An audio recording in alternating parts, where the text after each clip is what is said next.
सर्वोपनिषदो गावः दोग्धा गोपालनन्दनः पार्थो वत्सः सुधीर्भोक्ता दुग्धं गीतामृतं महत् गीता सुगीता कर्तव्या किमन्यैः शास्त्रसङ्ग्रहैः या स्वयं पद्मनाभस्य मुखपद्मात् विनिसृता.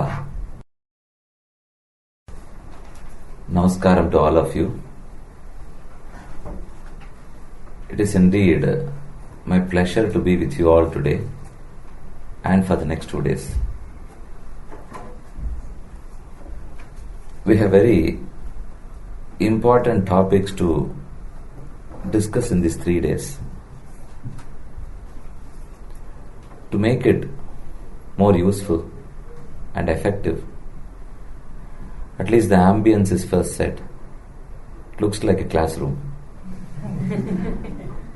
It is not a conventional lecture hall.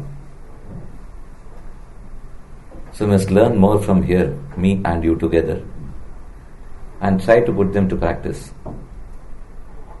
Fortunately, we have a subject that teaches us a lot and has a lot for us to practice. The subject for today's discourse is the relevance of Bhagavad Gita for our daily life. This is indeed very relevant. Although Gita was preached many thousands of years ago, any rule, any regulation loses its effect, loses its relevance in the years when time passes.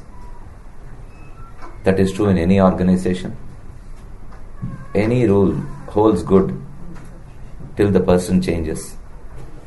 If there is a change in the management, the rule also changes.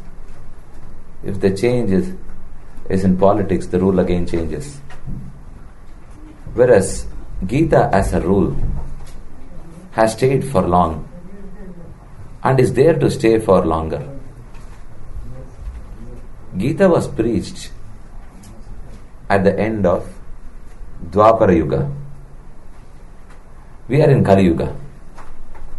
How is it relevant? Many things do not change even when time passes. We change the lives, the way we lead our lives. Whereas certain things that do not change are, we can see only with our eyes, that has ever remained the same. We can hear with our ears, we can smell with our nose, taste with our tongue, touch with our skin. These have never undergone any change. So it's for sure that fundamentals do not change. But the building, the superstructure changes. Whatever is discussed in Gita is not a superstructure. It is all about the fundamentals of life. So that is not going to change.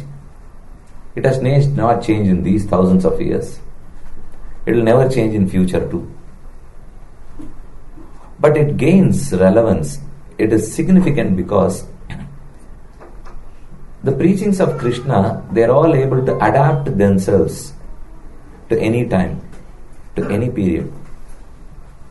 Let me tell you the context in which Gita was preached, which you are all aware of, and how do we relate that to our present context. Vedanta would preach us, would guide us to be detached from material life. The moment you listen to that, you develop an aversion to that. Because we are all absorbed in materialistic life, we can't suddenly detach everything. We have a family, we are married, we have sons, we have daughters, we have a job, we earn, we live, we have built a home. There are so many things. We can't just sever our relationship with all this and escape. We need to live. So Vedanta, it finds too difficult to appeal to us. Bhagavan thought, let me elaborate on the Vedanta, but in in a simpler way. So this Gita is known as Smriti. Vedanta is Shruti. Gita is Smriti. Shruti, that which has percolated, perpetuated through listening only. Vedas were always chanted. An acharya preached them, a disciple repeated. They were never written. They were never printed. As they descended through Shravanam only, they were all called as Shruti. Remembering the Shruti, Smritis got written. Remembering the Shruti, simplifying the inner meanings of Shruti, Smritis were born.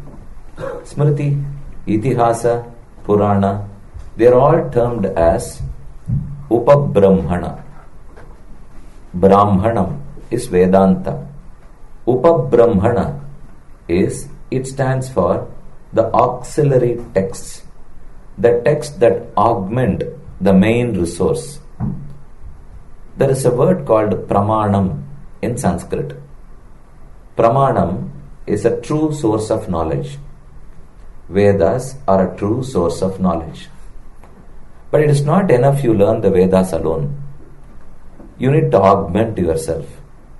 One needs to know the Smriti, Itihasa and Purana, so better appreciate the meanings of Vedas. That is why the Smritis were born. Gita, although it's a part of Mahabharata and Itihasa, it is also classified as a Smriti. That which is preached, remembering the Vedas, is Smriti. In this Smriti Gita, it is so attractive to us even today because of the circumstances in which it was preached to Arjuna. The Pandavas and Kauravas were at loggerheads. They were ready, prepared for the battle. They were just waiting for the battle to break. At that moment, Arjuna, who was very, very pious, was a noble soul. He felt pity for all those who had pitted against him. He did not want to kill these army men, the soldiers, his relatives, his brothers and his friends. He did not want to enjoy the kingdom on the altar of all the dead people. Thus he lamented. He pleaded to Krishna, I am unable to go ahead with this war. Let me abstain. I would abstain and go to the forest, beg even to lead a life. But I would not like to enjoy this kingdom. I would not like to have victory on their dead bodies. This was the plea of Arjuna. He lamented. Finally, he dropped his bow and arrow. That was unlikely of Arjuna. Arjuna was a great warrior. He was a great archer who will not fear anybody. He was not feared or afraid of the large army, but he was full of compassion. He was filled with mercy that he did not want to kill anybody. Krishna did not keep quiet. Krishna was closely related to Arjuna. He was his friend as well as his charioteer. So Krishna started preaching. You take it as a guidance or an advice or a preaching. Bhagavan is termed as Gita Acharya. If you call him as an Acharya, it should be construed as a preaching. If he is taken as a relative, then it might be an advice. If he is taken as a friend, it might be a suggestion. You take it whichever way we want to. Anything that is good to us, let it be an advice or a guidance or a preaching. We need to research on that, accept the term and then follow the same. So Krishna started preaching to Arjuna. Arjuna, you can't abstain from this war. Even if you had wanted to, you should have done it much earlier. Not now. Now that you have come to the battlefield, the only option you have is to go ahead with the battle. You cannot go away. Even if you run away, people are not going to appreciate you any further. Neither Valmiki, nor Vyasa, nor any of the rishis are going to be appreciative of Arjuna. They won't write in these itihasas or Puranas that here is an Arjuna who was merciful and he ran away from the battlefield. They will only call him as a coward. They are not going to offer floral garlands to him. They will not appreciate him. So Arjuna, you need to fight. Arjuna thought Bhagavan will tell him to practice bhakti yoga. He never believed that he will direct him to fight a war. But Krishna told Arjuna to go ahead with the battle, kill everyone, and he never stopped there. He said that this battle is your karma yoga. This is what is going to attract us now. Krishna tells to Arjuna, you war, you fight, you kill. That is your karma yoga. You will reach moksha. So Arjuna was told to do something which he did not want to. Arjuna was told to do something which he had to, but similarly, we are in a situation where we would not like to do many things, but we are made to do the same. Arjuna was made to do the same. But Arjuna was a warrior, he was a kshatriya, his duty was to fight for his kingdom and protect his kingdom. He did so. And in the bargain, he reached Swargam. Similarly, we have a duty. We are married, we have a family, but the Vedanta says, don't have anything, be detached. Krishna never said so. Although he preached detachment, he only preached an attached detachment. It was not an absolute detachment which Krishna preached. He has preached about detachment, but there was an attachment there. Fighting and killing, is it not an attachment? It is. But he said, by doing this, you are not going to be ever born again. You will be released of material clutches. You will get liberated. So by fighting, if I can get liberated, then why not by going to an office and earning I get liberated? Let us put these questions to ourselves. We need to work. We need to maintain our family. But at the same time, I am sure many in this hall would like to be liberated. No one is against that idea. But many would be against the idea of becoming a saint. That we do not want to. We can't become a sannyasi tomorrow. But don't you want to reach moksha? Many of us would. And who wants to undergo the agony of and pain of this samsara for another birth? We would not like to. But having taken this birth, I have a duty. How to do my duty? So by doing duty, by doing what I want to, but with some parameters, within some parameters, can I get liberated? Is the question in everyone's mind. As Krishna has preached Arjuna to do his duty, to fight, to kill, and eventually reach moksha, I think that would gel better to whatever we are in today. We are here now to do many things and reach moksha, whereas the rishis preach not to do anything to reach moksha. There are two margas. One is a pravritti marga, another is a nivritti marga. Pravritti marga is path of action. You need to do a lot to get liberated. Nivritti marga is path of abstinence. You don't do anything. By not doing, you reach moksha. Pravritti marga is often accepted. Nivritti is many times accepted. Now what Krishna preaches to Arjuna is all about pravritti marga. Arjuna has to fight, do his duty.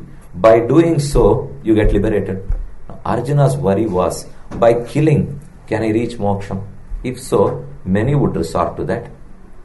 But killing is accepted, provided it falls within a framework. Many people killed during the independence war. They got killed or they killed. They were all awarded. They were rewarded. They were all independent fighters. Even today, you raise monuments for them. In memory of them, you celebrate. But they all killed. They also got killed. If I do the same, will I be celebrated? Will I be appreciated? I would be jailed. The job action was the same, but the purpose was different. Whatever I do, the purpose is more important than the action which I do. I write an exam. If I write an exam for the sake of only obtaining marks, then you may not shine well. Instead, if I take an exam for betterment of my knowledge, for better understanding, and that is when we succeed in life. So the action may remain the same, but the purposes differ. If the purpose differs, then my destination also differs. That never remains the same. I do the same action for a purpose and I reach a destination. I do the same action for a different purpose, my destination differs. Let's take the same example. If Arjuna fought this battle for the sake of winning the kingdom and enjoying the kingdom, then Krishna never accepts that. That is not what Krishna wants to. You fight this battle, you war, you win, not for the sake of enjoying the kingdom, but for the sake of protecting your citizens, for the sake of establishing dharma, virtues. So if Arjuna rightly decides on the purpose of this war, then things fall in line. If he is going to fight the war only for material benefits, for material enjoyment later on, that is not what Krishna preached. So this is the second point. First point, we can perform our actions and be liberated. There is no necessary that we must abstain from everything. That itself is a solace for us. It's a consolation for us. Secondly, you can perform, but the discipline which we require, the framework is, you can't do it for any low human end. The same can be done for a better human end. I need to introduce you what human end means. There are 4 human ends: dharma, artha, kama, moksha. Dharmartha, kama, moksha. There is one song in Ramanuja Nuchandadi by Thiruvaranga Tamudanar. I'll quote the song in Tamil and then explain that in English. Shemanal Verdum, Porulum, Tarumamum, Siriyanar Kamamum, Yennivai Nangenbar. Nanginum Kandanukke Amadu Kamam, Arampurul Verditharken Uraitan, Vamanan Sheelani Ramanuja. Ramanuja, the foremost preceptor of Sri Vaishnava Sampradaya, he is being hailed in this song. It seems Ramanuja preached the 4 human ends: dharma, artha, kama and moksha. What should we thrive for? What should we plead for? Of course, the best human end is moksha. And the lowest human end is artha. Artha is wealth. Dharma is virtuous conduct. Virtues and virtuous conduct. Kama is desire. Moksha is liberation. It's ultimate liberation. So the best human end is ultimate liberation. The lowest human end is artha. If Arjuna fights this war for the lowest human end, artha, then he would be born again and again. He has to only be submerged in the deluge of papas. But if he fights this battle for the highest human end, which is liberation, he would certainly get liberated. How is the question? I need to fight and reach mukti. Never Alvars would preach this.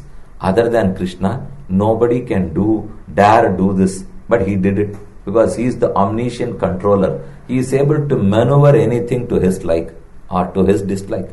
If Arjuna fights this battle for the highest human end, which is Atma Sakshatkara or Paramatma Sakshatkara, then he would reach there. If he does not, if he only wants to win this battle and enjoy the kingdom, then he would only accumulate papas. Similarly, when we lead this life, we get married, we earn, we have a job, we invest, we get returns, we share, we do many. If all these are focused, eventually if all these are for the highest human end, which is liberation, if the purpose is going to be liberation, then all these are acceptable. But if the purpose is selfish, then nothing of these are acceptable. So you can lead a life, you can lead a normal life, but what should be the eventual destination? Which should be your objective by leading a life? We need to decide on that. If that is decided, then very well Gita could be relevant even to our discipline today. When Arjuna questioned Krishna, by fighting, how can I get liberated? Krishna says, everyone has been prescribed a set of duties. If you perform your duty and accept that my highest human end is getting liberated, that duty will reach you to that liberation. But when you perform, there need to be 3 aspects to it, 3 strings attached to this. When I perform any job, I do this. But if I do this with these 3 strings attached to it, with these 3 aspects added to it, then it of course reaches me to liberation, to Shiva Vaikuntha. Those 3 are Kartrutva, Akartrutva, Anusandhana, Akartrutva, Anusandhana, Phalatyaga, Mamatatyaga. I'll explain to you. Kartrutva Buddhi Tyaga, Phalatyaga, Mamatatyaga. Kartrutva Buddhi Tyaga is renouncing the thought that I am the doer. I do something. I need to do. I need to be the performer. I cannot abstain from everything. I have to perform, but think that I do not perform. I perform. Krishna says, but you think, you meditate that you are not the performer. If you do so, then you are out of the problem. If you don't do so, then you are immersed in the problem.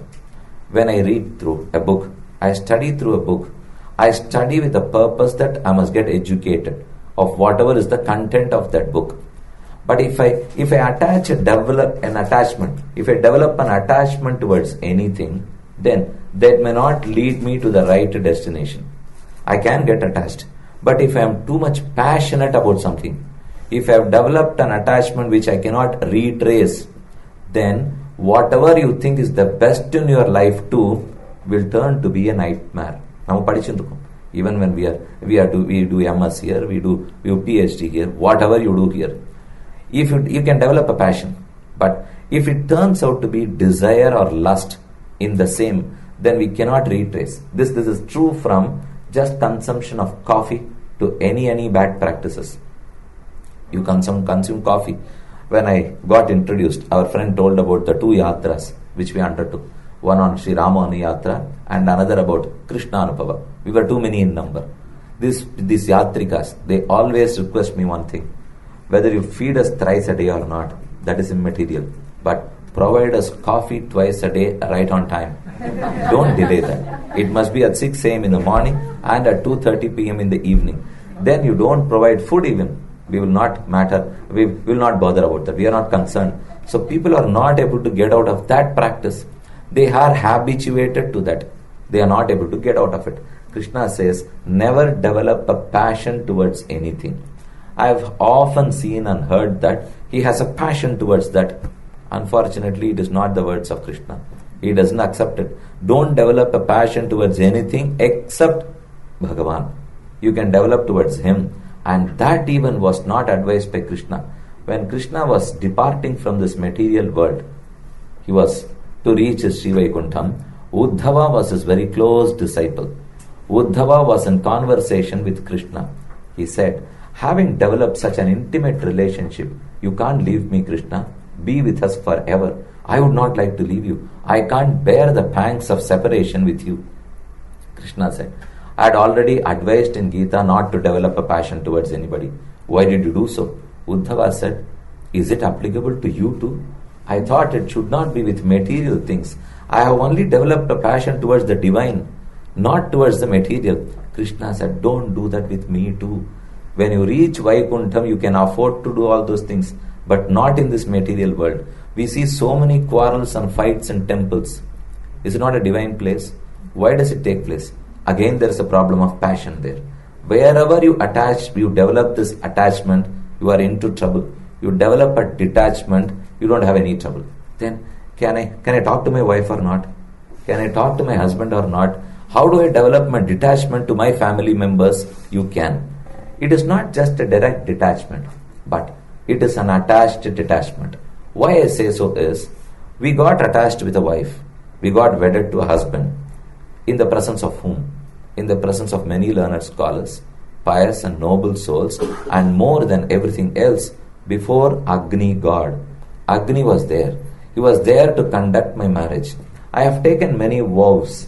I have promised many things to fire God, that now I am getting wedded. Henceforth, I will do such and such things to please you, to please God. Having taken that, having resolved so, having given those promises to Bhagavan, Agni God, should we not follow all those? We just forget. We start to lead a selfish life. We think that the husband is for the wife and wife is for the husband. It's not true. The husband is for the sake of Brahman and the wife is again for the sake of Brahman. So if our focus is on Brahman and all relationships are through Brahman, then many things fall in line. Whereas we try to get connected directly. Never try to get connected directly. If Arjuna fights this battle directly for a benefit, he would only accumulate sins. Instead, because Krishna told him to do so for such and such purposes, then he is out of the danger. He gets liberated. So we need to be attached, But through Bhagavan, I'll give you an example. There will be at least about 4,000-5,000 terminals in this university. There will be but one mother server, and all terminals are attached to that mother server. If I need to communicate from one server to the other server, I can't send an email directly to the one terminal to the other terminal. I can't send a mail or any file directly to the terminal. Whatever I send, it goes to the server and gets again transmitted to the next terminal. That terminal is my wife. I am this terminal. If I need to contact her, it should be again through Brahman and not directly. How is that possible? He is not found in my home. Whenever I talk to her, he is not in between. He is inside me as well as inside her. So when I talk to her, if I understand that she is a part of Brahman, of the same Brahman whom I am a part of, when she talks to me that I am a part of the Brahman and my husband is the part of the same Brahman, if we with that understanding talk between each other, then we developed a great attachment. That's a great liking. It will be love and affection only. But at the same time, it is a detachment as far as the husband-wife relationship goes. I am related as husband and wife. I am not valuing that relationship, but I am valuing my relationship with Brahman more than this material relationship. This relationship would last only for one birth, whereas me being a part and parcel of Brahman will last forever. That's a permanent relationship. Now, if you look a wife as a wife, I would only look at all her problems, all her blemishes, all her shortcomings. Similarly, if she looks at me as only her husband, then only my problems will come to her sight. Instead, if I look at her as a part and parcel of Brahman, then I have to relate her to Brahman. Can I find any blemish with Brahman? He is Kurayondrumillada Govindan. We are Arivondrumillada Aikulam. If she is a part of Kurayondrumillada Govindan, அப்ப அவளுக்கும் குறை இல்லையே அப்படின்னு தான் அவளை என்ன பத்தி நினைக்கணும். And both of us, between us, we cannot find fault at all. So Krishna says, you try to connect everything through me, Arjuna. Don't think that you are killing Kauravas, you are killing Duryodhana. Think that I am killing them. Don't think that you would enjoy this kingdom. Think that I am enjoying this kingdom. Don't think that you re-establish dharma. Think that I re-establish dharma. If you leave that all to me, that is akartrutva anusandhana. Kartrutva buddhi tyaga. Renouncing the thought that I am the doer. Karmanye vatikaraste ma phaleshu kadachana ma karma phala hetur bhuhu ma te sangaha astu akarmani. Karmanye vatikaraste. You have a right only to perform your duty. Karmanyeva adhikaraste. When Krishna has added that eva is to emphasize. Eva adhikaraste, which would mean that you do not have a right for something else. When I say you have a right only for this, that would automatically mean that I do not have a right for something else. For what? Ma phaleshu kadachana. Not for any low human end. You do not have a right for any low human end. You have a right to perform your duty. Ma karma phala hetur bhuhu. You do not be the cause for any effect. There are so many effects in this world. You do not be the cause for them. Having heard to all this, Arjuna thought that let me not be the performer per se. Krishna says, you perform. You have a right only for performance. You do not have a right towards the fruit. You do not have a right towards any human end. You can't be the cause for any effect. Instead of all these problems, why cannot I be the non-performer? Let me not do anything. நான் பரீட்சை படிச்சுட்டு நன்னா எழுதி mark வாங்கிட்டு நான் படிக்கவே இல்லை, நான் மார்க் வாங்கவே இல்லைன்னா why should I do so? Instead, let me not take the exam at all. Why should I take the pain of studying for the exam, writing the exam, and after getting good marks, why should I think that I didn't take the exam? It's not required. Why not I abstain from the exam itself? Arjuna questions, why don't I abstain from this war? His problem is that he's not worried about examination now. His problem is he needs to escape from this war. He is trying to find out all things possible to put forth. So Arjuna represents, as you said, Krishna, anyhow I have to renounce the thought that I am the doer. Instead, let me not do. Let me not perform. Krishna replies that never inaction is an option. You have to act. Inaction is never an option. You need to act. At the same time, you need to think that I am not the actor. Why so? Unless we act, we will not be liberated. Liberation is not for Krishna. You note a point here. Krishna says that you relate everything through me and think that I am the doer. But if you leave the job itself to me, then liberation would be mine, not yours. Are you to be liberated or me to be liberated? It is the Jivatma who is to be liberated. So there is no other goal than he has to perform. You need to perform. But if you perform, you have a problem.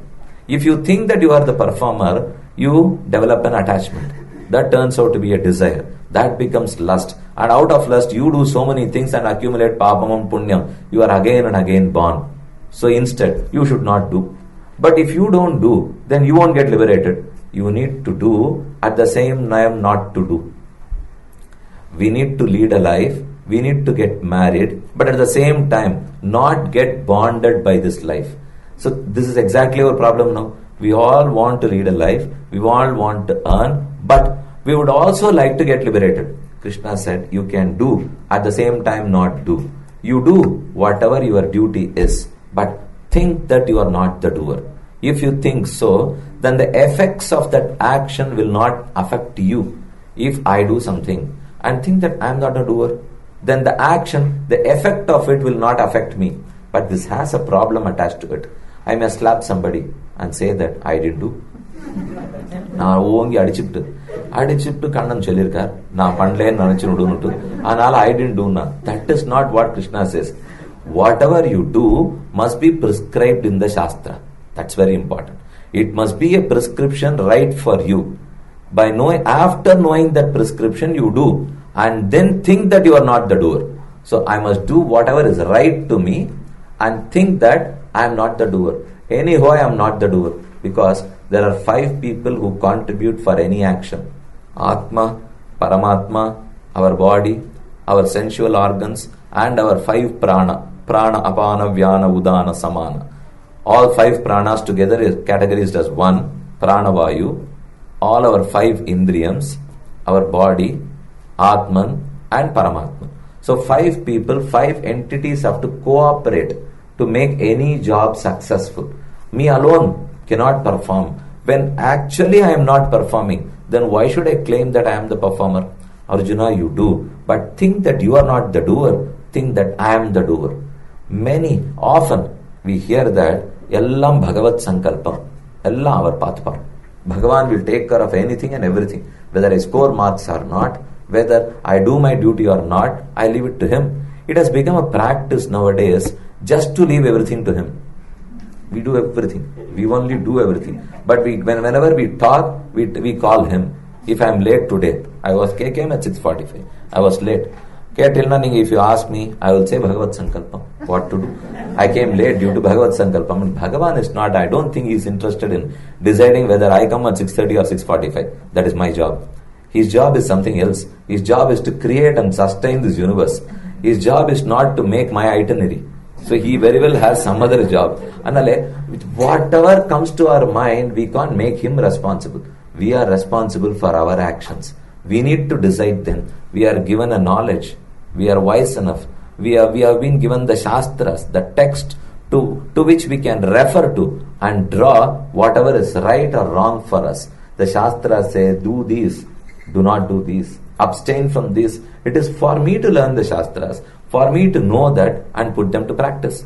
For this, I can't blame Krishna. Then Krishna only advises here that whatever you do, think that I do.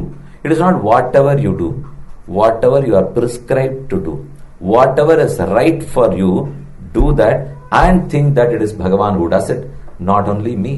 When Krishna showed his transcendental form, the big Vishwarupa Darshana, in the 11th chapter, Arjuna was quite frightened. He requests Krishna, Ko Bhavan Ugra Rupa. You are with this Ugra Rupa. Who are you? Bhagavan replied, Kalosmi. I am Kaladeva, the death god. Kalosmi. Nimittamatram bhavya savasya savyachatin. You be an instrument in my hand. Nimittamatram bhava. Savyasachin. Savyasachi is an epithet of Arjuna. He was known so because he can hold the bow in the right hand and shoot an arrow with the left. He can hold a bow in his left hand and shoot an arrow with his right. He is adept in both his hands. So he was known as Sabyasachi. Oh Arjuna, you be a bow in my right and left hands. Forget your bow. You may win somebody, you may lose to somebody, but try to win this battle of samsara. That is very, very difficult. You may win over Bhishmacharya or Dronacharya or Duryodhana, but to win this battle of samsara is very difficult. You be a bow in my hand. You be an instrument in my hand. Nimittamatram bhave savyasachin tasmadu yudhyasva yasholabhasva. So we need to fight this battle. This body itself is a battleground. This whole samsara is a battlefield. We cannot run away. Many people think that suicide is a solution or running away is a solution. Abandoning the family itself is a solution. It is not. You cannot just become a sannyasi overnight. If I have picked up a quarrel with my wife in the morning, can I become a sannyasi in the evening? Then if I forget the fight, tomorrow I will have to become a grihastha again. So that's not possible. You can become a sannyasi out of a matured detachment, out of a refined process. We need to go through that spiritual progress to become a sannyasi. Not because I picked up a quarrel. Balarama went out of this battle. He did not fight in either sides. He did not take side with Duryodhana nor with Arjuna. He went out. But after the battle was over, the last day, Bhimasena was fighting with his mace with Duryodhana. Bhimasena hit Duryodhana below his waist. That was not as per the rules of mace fight. Balarama had just then returned. Having looked at that, he got furious. He went to punish Bhimasena. Krishna stopped him. Where are you going and why are you going for? Krishna said, both are my disciples. I taught this game to them, but they have played it wrongly. I am going to punish Bhimasena. Krishna said, you do not have a right to do so. If you wanted that right, you must have taken one side and fought this battle. You went out for a Tirtha Yatra. On the first day, Balarama said, I will not take any side. I am going on Tirtha Yatra. Krishna said, please remain in Tirtha Yatra. Don't come here. If you want to be here, if you want to exercise your right, then be in the battlefield. We can't run. We need to remain here. We need to take on the challenges we have and use the opportunity rightly. We have been blessed with this golden body by Bhagavan. It is for us to develop the right habits here. Develop it, do it rightly, practice them, but at the same time think that I am not the doer. If you think so, there is a benefit which we reap out of this. If you think that I am not the doer, then you will not be affected by the papams, punyam, sukham and dukkham that germinate from this. If I do an action, if it is right, then I get punyam. If it is wrong, then I get papam. Papam and punyam ultimately lead you to sukham and dukkham. It is pain or pleasure. If I do not want to experience both, sukha dukkhe, same kritva, labha labhau, jaya jayav. Suddenly there was a surge in the share market, in the real estate market. Suddenly there was a big fall. We do not know whether it has reached the pit or not yet. Or is it still going down? Has it flattened or not? We do not know. If you rejoiced when it was at the peak, now you need to lament when it is a trough. There is a peak and there is a trough. Both are inevitable. So you need to take them both together. How is that possible? You must not have rejoiced when it was so high, or you should not have celebrated a lot when you earned more. You must have maintained your calm, your coolness, be patient when even you earned. If so, then when it has gone down, you will not be affected. But if I really rejoiced and celebrated, we have a bad practice. That is, we don't plan to execute many things, but plan a lot to celebrate the result. That we very well do. To plan to execute is more important than celebrating the victory or anything or otherwise. That automatically happens. Vidura, in his Vidura Niti to Dhritarashtra, he says that if you are on a project, if you have taken some actions for some purposes, never reveal that to anybody. You don't tell that to anybody. You keep doing. After you have completed your mission, there will be a result that the world enjoys. If I am on a scientific research, I don't reveal that to anybody. But when I invent something, will the world use it or not? When they use it, you may not be alive even, but everyone will name you. They will only credit you for that. Instead, if I start talking about that to everybody when I was in the mission, then you won't complete the mission. Half of them will try to steal the idea. The other half would start envying about you. You won't complete it at all. So Vidura says to Dhritarashtra, if you are doing something, let it remain a secret. Even after you are successful, you don't announce your success. Success need not be announced at all.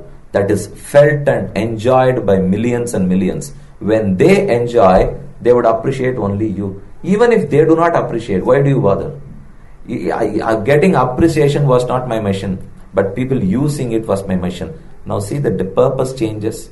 When I research, if I research to get an award, or my research is only focused on earning money, then that is not research at all. If you research for the benefit of humankind, then the whole research is different. If you do it the first way, Bhagavan never comes to a rep. If you do it the second way, he extends a great helping arm. So Krishna says that Arjuna, you fight for the sake of fighting. For the sake of fighting that this is your duty. You don't fight for the sake of kingdom. Your problem was, I am not willing to enjoy this kingdom on the dead bodies. Don't enjoy. I never tell you to enjoy. I only told you to fight. Did I ever tell you to enjoy? But when we are told to fight, we immediately come to a conclusion that on fighting, I am going to win. On winning, I'll get the kingdom. On getting the kingdom, I am going to enjoy. Who said so? Krishna never said so. He only told Arjuna to fight. But when we are told to do so, immediately we relate it till an end which we want to achieve. Krishna only stops us there. You do, but don't relate it to the end which you want to. That is your selfish reason. You do it, and you do it for the end which I have mentioned in the Shastras. So Krishna mentions the highest human end as liberation. So if we perform our duty focusing on liberation, everything is fine. So you get married for what? முக்திக்கு போறதுக்காக. குழந்தைகள் பெற்றேன் எதுக்கு? முக்தி அடையறதுக்காக. கல்யாணம் பண்ணிட்டேன் எதுக்கு? முக்திக்கு போறதுக்காக. வேலை பார்த்தேன் எதுக்கு? முக்தி அடையறதுக்காக. Am I funny? I may sound so, but that is what is going to help us all. Kalyana Ardho, whether you are married, you get a son, you get employed, you earn money. If you think that all these are for mukti, all these are to please Sri Krishna, then you will not be selfish first of all.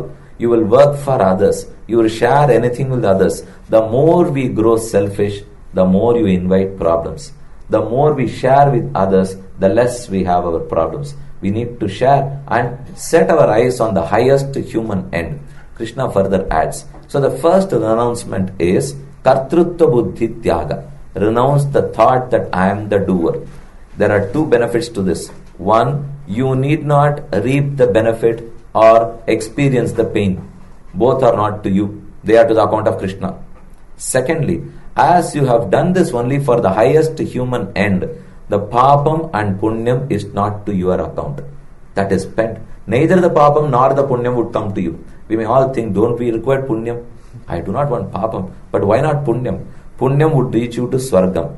Papam would reach you to narakam. Both of them would not reach you to moksham. Moksham, Vaikuntham is totally a different place. It has got nothing to do with Swargam. Swargam is too close. If you can jump, you can reach. But Moksham is not that close, because even Brahma is trying to jump but unable to reach. Brahma, who is residing in the seventh world, even if he tries to jump, he is not going to reach there. Alvar says, Shulndu, Ahannu, Alndu, Uyarnda, Mudivil Perum Pal. Mudivil Perum Pal is the primordial nature, the Prakriti. We cross Prakriti Mandala and Viraja Nadi to reach Shivaikuntha. So it is that destination whom nobody can think of. Atyarkanala Deeptam Tatsthanam Vishnur Mahatmanaha. Vishnu's abode, the eternal abode, is unthinkable, is unassailable to anyone. So such is the place. We cannot go to that place by punyam or papam. We need to shed both punyam and papam if we are to reach Shivaikuntha. Upanishad says that Tada Vidwan Punya Pape Vidhuya Niranjana Paramam Samyam Upaiti. Punya Pape Vidhuya. Having shed Papa and Punya, a soul, Muktatma, a liberated soul reaches Shivaikuntha. So you don't reach, for Punyam, you don't reach Moksham. As a result of punyam, you only reach Swarga Bhumi. We need to renounce both our papam and punyam. There is a subtle difference. Both are handcuffs. But punyam is a golden handcuff. Papam is an iron handcuff. That much is the difference. Both are only termed as karma. Karma are two, punya and papa. We only term them as karma. One has to abandon all his karmas, clear his karmas to reach moksha. For that, the first thought that should come to us is, I am not the doer. Kartrutta buddhi tyaga. Secondly, mamata tyaga. Let's not think that this is my duty. Yes, this is my duty. But this karma does not belong to me. It is a prescription given to me. Can we have it at the end? If you don't mind. Yeah. Karma, papa and punya being termed as karma, they do not belong to me. I do it because they are prescribed. It is my duty. But mamata is minus. If I think that this flower belongs to me or this table belongs to me, I cannot take it. If anything belongs to me, then that should have ever belonged to me. That does not happen. It is all belongings of mine for a temporary period. I buy something, I sell something, I keep it here, I keep it there. Even this body, I don't think it belongs to me. At times, because it does not listen to me. If I tell that, it doesn't listen to me. When our mind is under control, body never cooperates. If our body comes under control, mind would not cooperate. In young age, your body would cooperate a lot. But we presume that any kalakshepam, upanyasam, religious discourse is only after retirement, not for any youngster. So if we think so, when our body was under control, mind did not cooperate. So we didn't attend all this. When our mind cooperates now, after 60 we think, let us go and listen to something good. My limbs don't cooperate. My body does not cooperate. So both must cooperate with you. When does that happen? It should happen only at an younger age. Advar says, Kilaroli Yedamai, Keduvatan Munnam, Valaroli Mayon, Marviya Kovil, Valaralam Podil Shur, Malirum Shole, Talarvira Rahil, Sharvadit Tadire. Become spiritual when you are young. Don't postpone things you may not be able to at all. So, bhakti is not only after retirement. Bhakti is born along with us. Whenever a child is born, it is a jnani. Whenever a child is born, it is a bhakta. It is for us to nurture and develop it. So, it is the duty of the parents to nurture that bhakti, nurture the jnana and develop. If we say, you have to attend a swimming class, why are you chanting Bhagavan Nama? If we say, the child would not chant. It is we who send him to a karate class or to a swimming class or to a skating class, but we never bother to send him to any shloka class. We don't bother to make him understand Sanskrit or Tamil or whatever it is. It is also our responsibility to do that. Language is very important. We all learn English. But is it possible for you to any family around here, is it possible for you to teach Sanskrit or Tamil or whichever is your mother tongue? You may belong to Telugu or to Kannada or to Malayalam. Mother tongue is very, very important. You may learn any number of languages you want, but learning mother tongue is something that's in me. It is not outside me. That's why it's known as mother tongue. Mother, she only created my whole body. It is not the tongue alone, but we call it as mother tongue. Anything is motherland. It is mother tongue. The language, the land, they are all related to mother. Because a child is more related to a mother than his or her father. He gets more related to the mother because he has lived there. He has resided there for 10 months. That's why we revere mother tongue as mother tongue. It is just not a language. It is my mother tongue. So let us more try and understand these languages better. When you are 40 or 45 years old, you will feel that, you Halvar Pasharata, Tarandu Vichin Pa, Padikuna, Nippananikene, Tamil Terilemo. If you have to read the devotional hymns, 4000 Divya Prabandham of Alvars, you need to know Tamil. You can appreciate it better. You can read in English. But, Yavlo Purima, Avlo Thampuri. And the Tamil Terinjirindana, the Nanarkumulio. Appa Kekatono. If my parents, if at all they had taught me Tamil, it would have been better. They taught me mathematics, physics, chemistry. But unfortunately, they did not teach me Tamil. But this mathematics and chemistry are not going to help you much after you get your first job. Padikkara varikkum, maths, physics, chemistry is fine. And that is only for an entry into a company. After that, after 10 years, it is your experience and performance that matters, not the physics or chemistry which you study. Whereas Tamil, you can appreciate the hymns any time of your life. Till your last breath, you can appreciate. These are certain things which we should never compromise. We must devote, we must allot time and know. If I take something as mine, nothing is mine. I didn't come with anything. I am not going to take anything. So why should I develop that attachment that this is mine? The moment I develop an attachment, Krishna says, Dhyayato Vishayan Pumsaha Sangasteshu Upajayate Sangat Sangayate Kamaha Kamat Krodhaha Abhijayate. This detachment directly leads to Krodha, which is anger. And once you are angry, you lose your reasoning power. If you can't reason out anything, then my mission itself is lost. If your mission is lost, then we are lost. We are as well a vegetable. We are just a vegetable that we walk around. சில பேர் பார்த்து கேட்போம், நன்னா இருக்கீங்களா? இருக்கேன் அப்படின்னா நமக்கே அர்த்தம் தெரியும். நன்னா இருக்கீங்களான்னு கேட்டா நன்னா இருக்கேன்னு பதில் சொன்னா ஒழுங்கா இருக்கேன்னு அர்த்தம். நன்னா இருக்கீங்களான்னு கேட்டா இருக்கேன்னா நன்னா இல்லைன்னு தான் அர்த்தம். அது போல the way we should be what we ought to be. We should not be just for the sake of being. Being is fine even with a cow or a calf or a hen. Being is not just for human being. We are all human beings. We have been blessed with thinking power. Think what? Don't think that all these material things belong to me. Think that Brahman belongs to me and I belong to Brahman. So this mamata tyaga is very important. Even when you perform an oblation, don't we chant this mantra? Shri Vaishnavaya Brahmanaya Tubhyam Aham Sampradate Idanna Mama.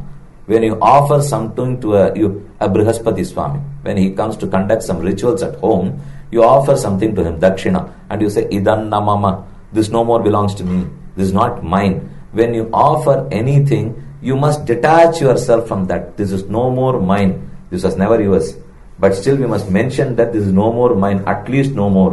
Even earlier is fine, but at least from today it does not belong to me. If it does not belong to you, and yet you take the onus of protecting it, you will do a better job. If I think that this belongs to me and try to protect it, then you may go wrong. Take for example, why do you leave much funds to mutual funds? Why do you park it there? Because we think they have a better research knowledge and they are not attached to my money. Money is mine. Money does not belong to them. But all money, all funds are parked with them. We think that since they are detached and they are more knowledgeable than me, they will invest it at the right place and ever be giving me the benefits, which never happens. Because they think that this money belongs to them. You thought this does not belong to them, it belongs to me, they will take care of it properly. But they thought otherwise. They thought this money belonged to them. If they have not thought so, would they not be wise? They did not think so. That is why they were not wise. Krishna says that you cannot identify anyone who would think that money is not his. So instead, you make yourself detached from that. That is the better way possible. Because you can't find somebody who will hold money on your behalf. There were people. All the Kshatriya kings were of that sort. Dasharatha, Aja Maharaja, Khatwanga, Kakutstha, Rama, Dilipa, Sagara, Mandhata, Manu, Ikshwaku. All the kings never thought this kingdom belonged to them. They only thought Bhagavan has represented. He has bestowed this wealth on them just as a caretaker, not as an owner. Owner differs from a caretaker. If I am a caretaker, I must be doubly cautious. I must be too careful. If I am an owner, then nobody can question me whether I lose or earn, because I am the owner. But if I am a caretaker, I need to be very, very careful. All the Kshatriya kings thought they were caretakers and they were never owners. Similarly, we must also think that we are all caretakers. Take care of what? Take care of the Shastras. Take care of the prescriptions. Take care of all my duties. If I take care well, then I am owned by Bhagavan. He is the only owner. We are all not the owners. He is the savior, he is the master, he is the owner. If we think us as the owners, then we have trouble. Instead, just shed this minus. First was I-ness. I did not do. I don't do. Having done, I should meditate that I am not the doer. Secondly, these deeds do not belong to me at all.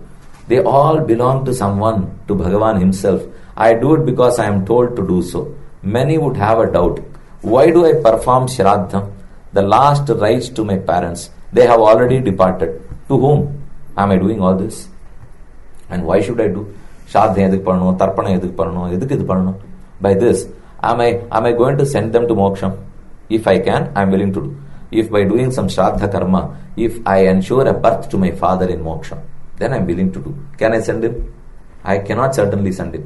He decides his destiny. It is he and Bhagavan together. They have communicated and decided where to go or where not to go. So by me performing, neither this water or balls of rice are going to reach them, nor I can reach them to moksha. Then why do I perform? Because I need tomorrow to go to moksha.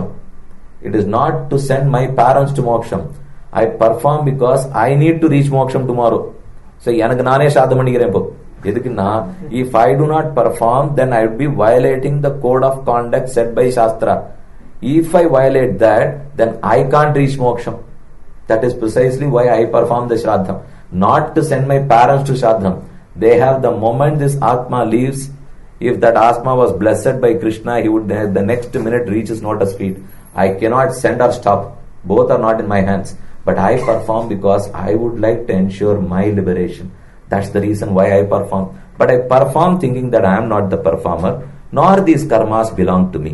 So the second renunciation is mamata tyaga. The third is phala tyaga. Renounce your wish. Renounce your thought for any low human end. தாழ்ந்ததுக்கு ஆசைப்படாதே. ஆத்ம சாட்சாத்காரத்துக்கு ஆசைப்படணும். The best human end is Atma Sakshatkara and virtually Paramatma Sakshatkara. First is Atma and then Paramatma. So you must only focus on Sakshatkara, Atma Sakshatkara, rather than Artha or Kama. Artha and Kama are low human ends. Instead, you practice anything, do anything for the highest human end possible, which is Sri Vaikuntha. So Krishna advises us for these three tyagas. And along with these three, if you practice your karma, then you are sure to get liberated. So we can work, we can get married, we can get children, we can build homes, but not for any low human end. If you think so, that I am doing all this for Atma Sakshatkara, you can follow this practice.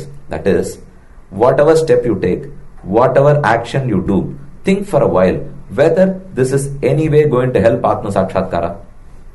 If so, you can certainly. Then, when I wanted to get married, is it going to help in Atma Sakshatkara? Why not? There's going to be an additional researcher. Together you can research on Atma Sakshatkara. So that is better.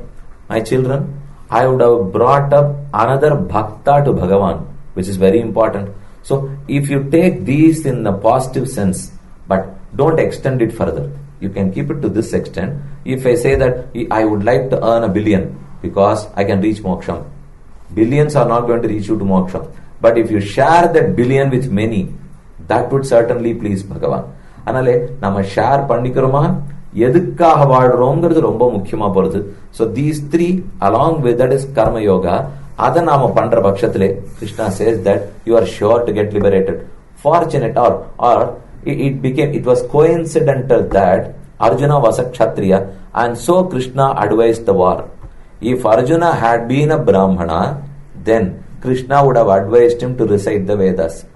If Arjuna had been a Vaishya, then Krishna would have advised him to do commerce, to do trade, to do business. As Arjuna had the kingdom, as he was the king of that kingdom, he had to necessarily tell him to fight for the kingdom. We must not think that, oh, Krishna has advised me to fight. That is not.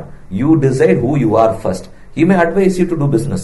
He may advise you to do a job, take up a job. He may advise you to recite Vedas, anything. Whatever he advises you, if I do it as my karma yoga, and that too, with these three renunciations, I am sure to get liberated. So, whatever is your present life, you list it. Whatever you do, every action, if you list, and try to think for a while that, is this action helpful in Atma Sakshatkara? If so, put a tick mark. If not, just cross it. And whatever you cross, strike it. But in the first case, it is not possible for us to strike everything. There may be many things which are not helpful at all, but yet we can't just immediately stop doing all those. But if the list has about 16 items, try to strike 2 this year. Only two which you think that we need not.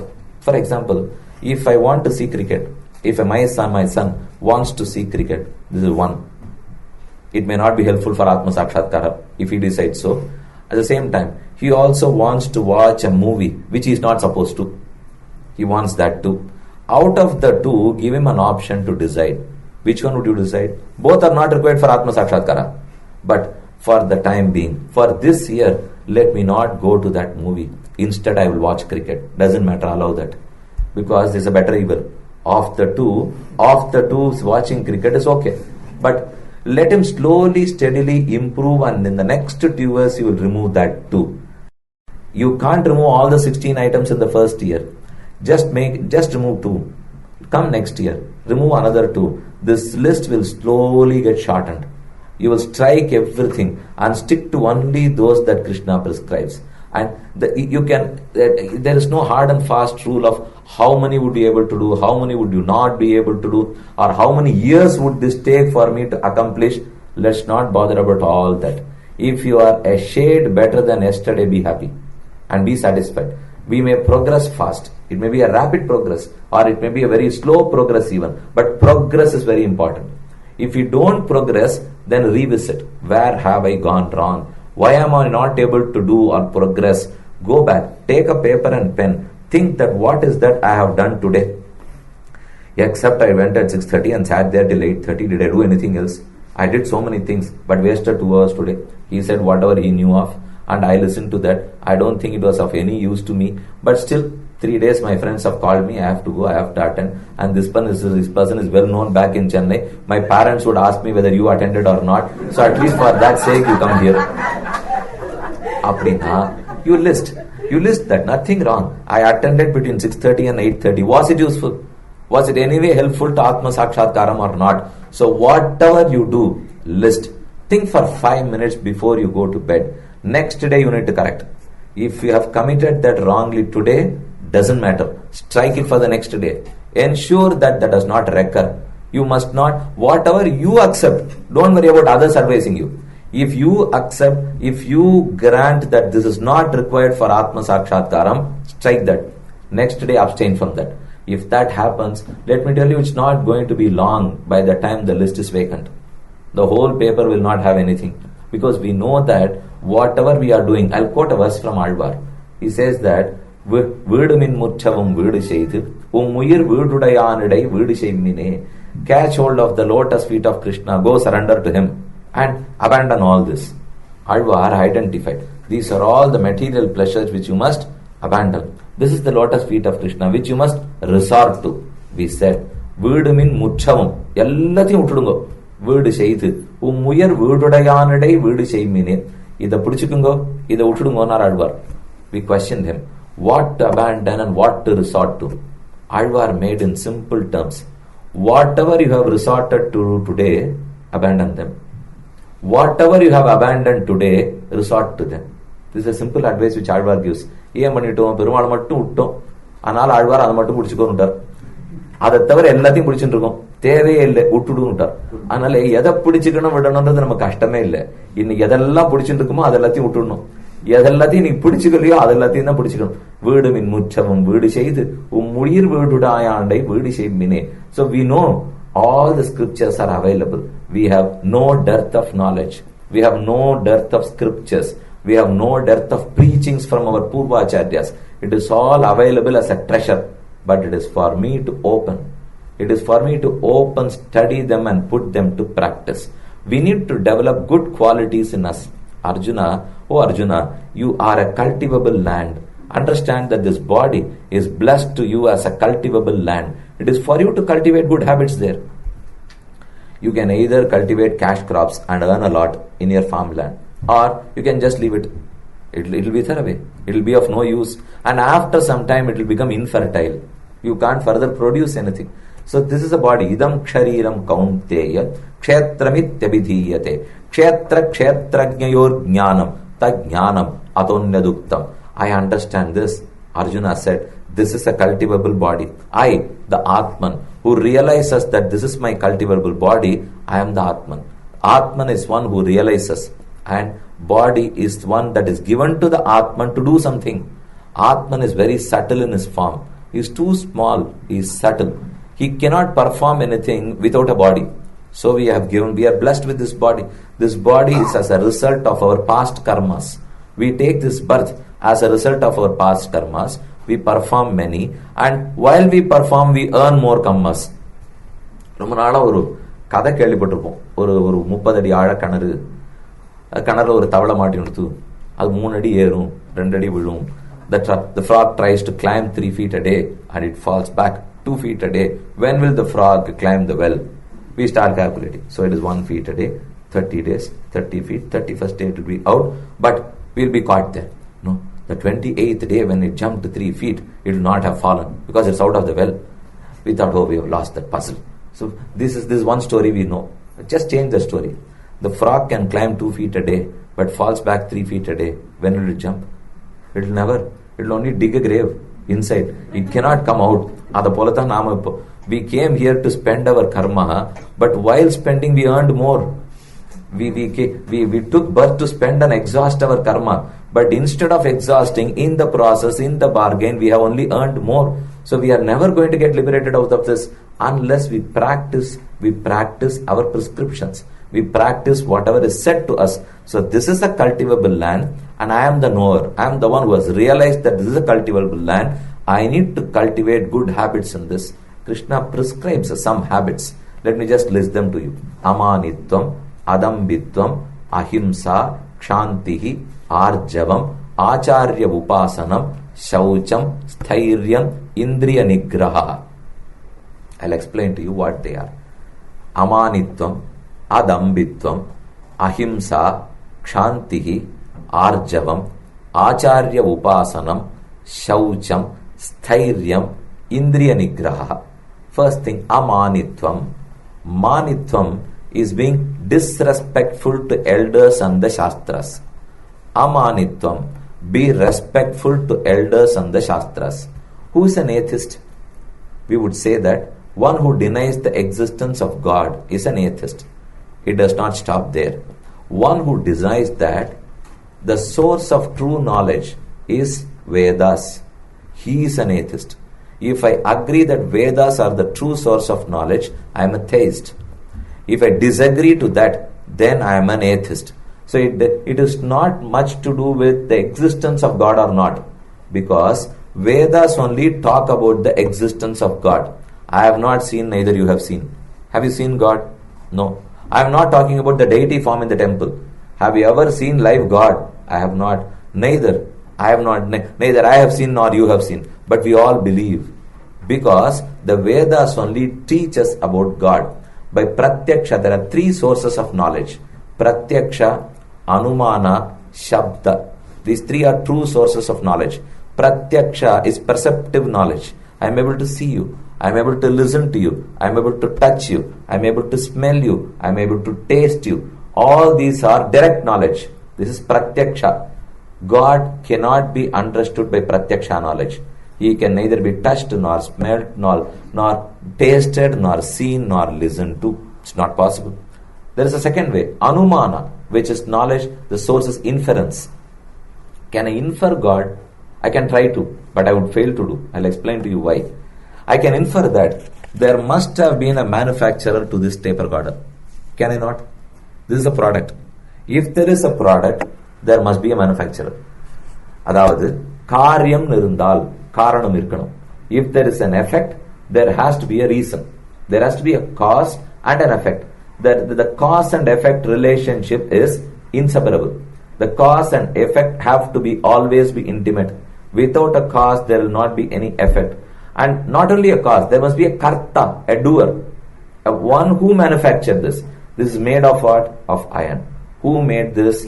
A manufacturer, a company. What is made? A tape recorder is made. Similarly, this whole world is created. This universe is created. There must necessarily be a cause to it. And there must necessarily be a karta to it. There must be someone who created. There must be something that God created. What is God created is what we know of. We know of all this. We know. But we do not know who created this. We do not know with what He created this. But I can at least infer that there has to be a creator. Because when there is a pot, I infer there is a potter. When there is a ring or a chain, I infer that there has to be a goldsmith.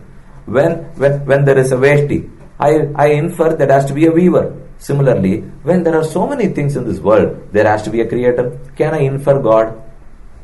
We can later name him as God. Let's not worry about that. Can I infer a person who has created this? A creator? The Veda says you cannot. We would think it is again an atheist now. Because Vedas do not allow me by Pratyaksha or Anumana to understand God. Yes, it does not allow. Because inference has an attached disadvantage. Somewhere or other, you must have earlier seen the cause and effect together. I'll give you an example. Parvataha Vanhiman Dhumat. This mountain has fire inside as smoke is found outside. This is inference. Anumana in Sanskrita. There has to be a Paksha, Sadhya, Hetu. We are proving something and there is a reason for that proof and we are proving it on something. We are proving the existence of fire. We are proving it in the mountain. The cause is the smoke. So as there is smoke, I infer that there is fire inside. Yes, the major premise is I have seen smoke and fire together in a kitchen. That is assumption. If that was not true, then today I cannot infer that there is fire inside. So someday or other, somewhere or other, I must have seen smoke and fire together. Only then Anumana is possible. Now, have I any day seen Brahman?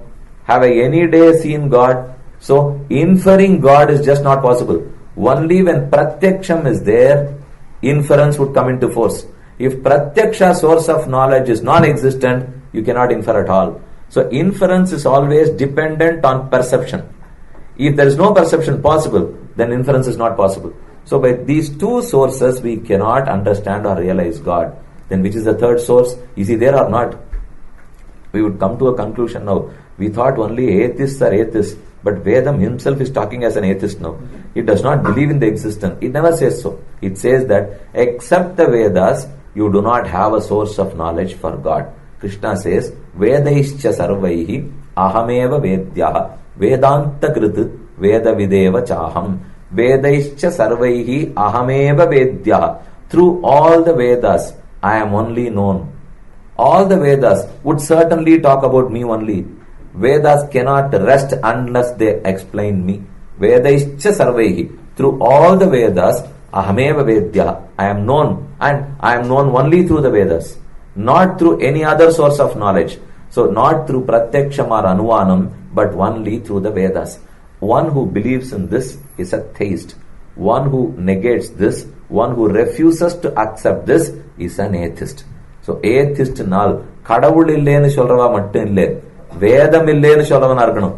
ஏன்னா கடவுளே வேதத்தால தான் தெரிஞ்சுக்கிறோம். But for the Vedas, we cannot understand God. We cannot appreciate the existence of God. But one thing is for sure, when atheists say that, they blame God. Kannan திருடினார், Kannan பொய் சொன்னார், Krishna is a chora, he is a thief, he is a robber, he is a liar, he is a womanizer. You just put a simple question to them. Do you accept the existence of Krishna and blame him? Or you blame him without accepting his existence? This is called Vikalpa in Samskrita. Vikalpa is you break the question. You ask many questions and somewhere they would get caught. The first argument is, yes, I accept the existence of Krishna and blame him. How did you know that Krishna existed? Not through Pratyaksha, not through Anumana. Then how can an atheist know God? Again only through the Vedas. Because he has no second source of knowledge. He has neither seen nor I have seen. When a theist himself has not seen God, where is he going to see? He would not have seen. So Pratyaksham and Anumanam is not an available source to him even. Then he has to depend only on the Vedas. When I depend on the Veda, then to the attributes of Krishna also I should depend on the same Vedas. If the Vedas say that Krishna was a humanizer or a liar, I can say so. Vedas do not say so. They only say Satyam Jnanam Anantam Brahma. Then I can only appreciate Brahman as the Vedas do. I cannot depreciate him. Let us come to the second argument. If we say, I deny the existence of Krishna but blame him. This is the second argument. Why do you blame somebody who's non-existent? Once you deny the existence itself, then how can you blame somebody? We may think that the atheists are spreading, they are developing. It is not so. And these people are not new at all. They were there. These arguments existed right from Vyasa's day. In his Brahma Sutram, he has researched a lot and replied to many questions. These questions would be baseless. They can't withstand a proper argument or a debate or a logical debate for 5 minutes even. They can talk on their own platforms. That's what is possible. But come to a common platform, they would not come to. I have seen only in this country, where on a common platform, two presidents, whoever, they want to become presidents, they argue a lot and they directly exchange questions, which is quite good. Whereas a theist and atheist will never come close together. They have their own platforms, but we should invite them. Come, sit, let us argue. You put forth your argument. We will also put forth our arguments. But unfortunately, the debate would not last for more than 5 minutes. They may keep talking, but they can't prove anything. Because Alva says that Ulananil Ulan avan uruvami vuruvugal. Ulan alanelin avan aruvami vuruvugal. Take two words. It is not. Uladu, iladu. Irukku, ille. Alva says, by saying Bhagavan is, you prove he is. By saying Bhagavan is not, you prove he is. This is what Alva says. You tell that he is, you prove he is. You say that he is not, you prove he is. How is this possible? Let me give you an example. The tape recorder inga. I say this tape recorder is here. In the next half an hour, we will conclude here. We are out of this gate at 8:30. 8:30 tape recorder inga irukuma.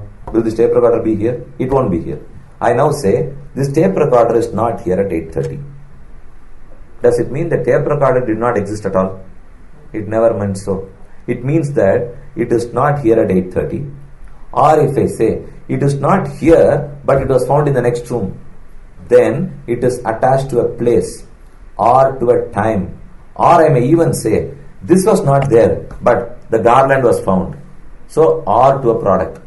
Whenever we say that it is or it is not, it is always finite in terms of three aspects: place or time or form. And the moona vechu thaan Tamil la onne onnu mattum solren. En veeta vellai adichirundhen. Was painting. ஒரு பெரிய ஏணி வந்தது. என் வீட்டில் ஏணி இல்லை. பக்கத்து வீட்டில் போய் ஏணி வாங்கிட்டு வான்னு சொன்னேன் வெள்ளை அடிக்கிறவர்கிட்ட. He went to my neighbor. நெய்பர்கிட்ட போய் ஏணி இருக்கான்னு கேட்டார். என்னை நெய்பருக்கு பிடிக்காது. We were not in good terms. So அவர் வந்து, no, I don't have a ladder. My painter came and told me that there is no ladder in this world. Does it mean so? It doesn't mean that there is no ladder in this world. He said there is no ladder available to me, not to the world. He has a ladder with him, but that ladder is not available to me. So when I say that God is not, that means he may not be for you, or he may not be here, or he may not be now, or he may not be in this form, but at a different place, or at a different time, or with a different form. Whenever you negate a product, which would mean that you had accepted it to negate. Without that, you cannot negate at all. Ipa naan solren vechungalai. Akasha tamara illai. There is no sky lotus. Yes, there is no. Akasha tamara kedayadu. Tamarene one ille vechungo. Appan akasha tamara nu solli purajanunda. There is something called tamare. There is a lotus. I can say I find only a water lotus, not any lotus in the akasha, in the ether. That means, that goes without saying, it proves the existence of lotus first of all.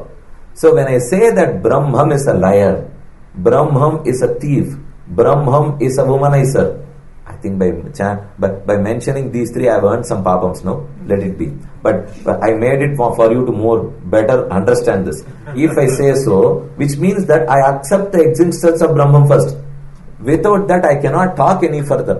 அதனால இதை பேச போகிறச்சேவே ஆழ்வார் அதான் சொன்னார். அவன் உளனெனில் உளன் அவன் உருவமை உருவுகள், உளன் அலனெனில் அவன் அருவமை உருவுகள், உளனென இளனென இவகுணம் உடமையில் உளன் இரு தகமையுனோடு ஒளிவிலன் பறந்தே. உளனென இளனென இவகுணம் உடமையில் உளன். அவன் உளன்னு சொன்னாலும் இல்லைன்னு சொன்னாலும் உளன். Whether you say he is or he is not, it only proves that he is. Because any day when you mention he, that means he is. It never means he is not. அதனால ஒரு இடம், ஒரு பொருள் and ஒரு time, இதை வச்சுதான் இருக்கு இல்லைன்னே சொல்ல முடியுமே தவிர பொருளே இல்லைன்னு சொல்ல முடியுமா? இப்ப இந்த இடத்துல எத்தனையோ பொருள் இல்லையோ. We have a plastic can here, there is a garland here, there is some piece of basil here, there is a tape recorder here. Do I find a cat here? I do not. இப்ப இந்த மூணு இங்க இருந்தது. As soon as I leave this hall, suppose I have forgotten my tape recorder. I told my friend, why don't you go and search that cat for me? I would not mention that. I know there was nothing here. When I say that, why don't you go and search my tape recorder for me, it would mean that the tape recorder is not there now. It is not in my hand. I have forgotten, but it was there for 2 hours. So I presume all this. Only then I make a statement. Similarly, proving the existence of God is very, very easy. You need to presume many things to disprove. But whatever you presume finally proves his existence only. Anala Bhagavan சொல்றதே, when you have accepted me, then you need to be, you cannot be independent of me. We realize Brahman as our Ishvara. Kshetram is this cultivable land. Kshetrajna is Jivatma. Kshetrajnayoho, the controller of this Jivatma and the body is Paramatma. So Paramatma resides in this Jivatma and through him controls this body. We get injected. I don't know whether that is in vogue in this country. We consume medicines or we get injected. அது பழைய நாள்ல இருந்தா உடனே inject கொடுத்துருவா. They use a syringe and we are injected. அப்படி இருந்தா தான் டாக்டர்னே சொல்லுவா. வெறும் மருந்தெல்லாம் கொடுத்தா இவர் படிக்கல போல் இருக்கு, இவர் டாக்டரே இல்லைன்னு. But you tell me now, is the purpose of injecting to inject, to poke a needle, or to inject medicine? The needle is not the purpose. Medicine is the purpose. But medicine cannot be injected directly. It has to be done through a needle only. This body is a body. Needle is Atma. Medicine is Paramatma. This Paramatma has to be injected in us. And the mode, the vehicle is this Jivatma. And through him he controls this body. Why he controls this is, he controls it to cultivate something good. That's very important. And that the most important goodness, the most important attribute we need to develop is a firm belief on the Vedas. So Krishna says that amanitvam, don't ever disrespect the Vedas. Amanitvam, adambhitvam. Dambha is lofty, haughty feeling. Adambhitvam, don't be a dambha, don't be a haughty person, at least not to me. Krishna says that don't show your haughtiness to me. We show it only when we perform some kainkariams. Our temples would come and ask her, why don't you donate something? It is done when we will draw all the rules. Will you put my name on the wall? Will you put my name on the tube light? Will you inscribe my photograph on the wall? We will demand everything and anything possible. They would say, yes, we would do. Next to Perumal even, if you want so.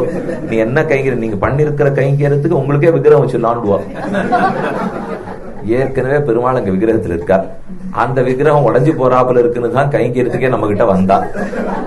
ஆனா அதுக்கு பண்றதை விட்டுட்டு நம்ம விக்கிரகமே வச்சுக்கணும்னா கண்ணன் அதான் அதம்பித்வம். Don't ever try that with me, because whatever you are blessed with, whatever you have is mine. It is not yours. I blessed all those to you. You are only repaying it to me. நீ சம்பாதிச்சியா கொடுத்துட்டேப்போ? Not. We may think so, that we earned, we studied, we got a job, we earned, and we built this home. We are offering something to Perumal. Some would take an apple. Some other bhakta would take a banana. Banana would have costed ₹1. Apple would have costed 20 rupees. We go to Parsarji Perumal temple at Triplicane or Deva Perumal temple or Kanchi. We offer it. The Archakar immediately offers it to Perumal. He returns it. There will be a lot of crowd there. So he would not know who gave an apple or who gave a banana. He would change hands. He would give apple to the person who gave a banana and banana to a person who gave an apple. Suddenly the banana person would yell, because he would say that he got apple, so he is very happy now. But the person who gave an apple, his life is miserable. He starts shouting that, நான் கொடுத்தது apple ஆச்சே ₹20, நீ எனக்கு இப்ப வாழைப்பழம் திருப்பி கொடுக்குறியன்னு. அப்போ we try to differentiate between ₹1 and ₹20 after it was offered to Perumal. Note the difference there. It may be different before it was offered to him, but once it is offered to him, then whether it is a banana or the peel of a banana, let it be the skin of that banana. அதைத்தான் விதுரர் கொடுத்தார். அவருக்கு பழத்தை கொடுக்க தெரியல. விதுரர் கொண்டு போய் கண்ணன் இடத்துல வெறும தோலை கொடுத்தார். தோலா வாங்கி கண்ணன் சாப்பிட்டுட்டே இருக்கார். 5 பழம் சாப்பிட்டார். 5 தோலை சாப்பிட்டுட்டு அப்பதான் விதுரர் got reminded by his wife, see the offense which you have committed, அபச்சாரப்பட்டுட்டு உடனே நல்ல பழத்தை கொடுங்க. பழத்தை எடுத்து விதுரர் கொடுக்க போனார். கண்ணன் போரும், பசி ஆறி போடுச்சு. வேண்டாம், நான் பழமே உனக்கு கொடுக்கலையே, பசி ஆறிடுத்தேன்னா, நீ கொடுத்த பழத்திலயும் எனக்கு பசி ஆற போறது இல்லை, நீ கொடுத்த தோல்லையும் பசி ஆற போறது இல்லை. நான் உலகத்தை சாப்பிட்ட அன்னைக்கே எனக்கு பசி ஆறல, நீ கொடுத்ததுல ஆற போறது. ஆனா நான் வந்திருக்கேன்னு உடனே பக்தியில கலங்கி போய் என்ன பண்றோன்னு தெரியாத தோலை கொடுத்த பார், அந்த பக்தியில தான் என் பசி ஆறித்தே தவிர நீ கொடுத்தல எதுலயும் என் பசி ஆறல. This was the reply by Krishna. So we can offer anything to him, that doesn't matter at all. But once it is offered to him, everything is equal. Then it becomes prasadam. No more you must distinguish between a banana or an apple. இந்த மாதிரி சில fundamentals is what we need to know first. When we go to a temple, do we maintain silence? Do we talk only about God? Are we pure enough in our mind to enter a temple? These fundamentals, these basics are very, very important. Nobody wants any haughty character inside a temple because we are before the Lord.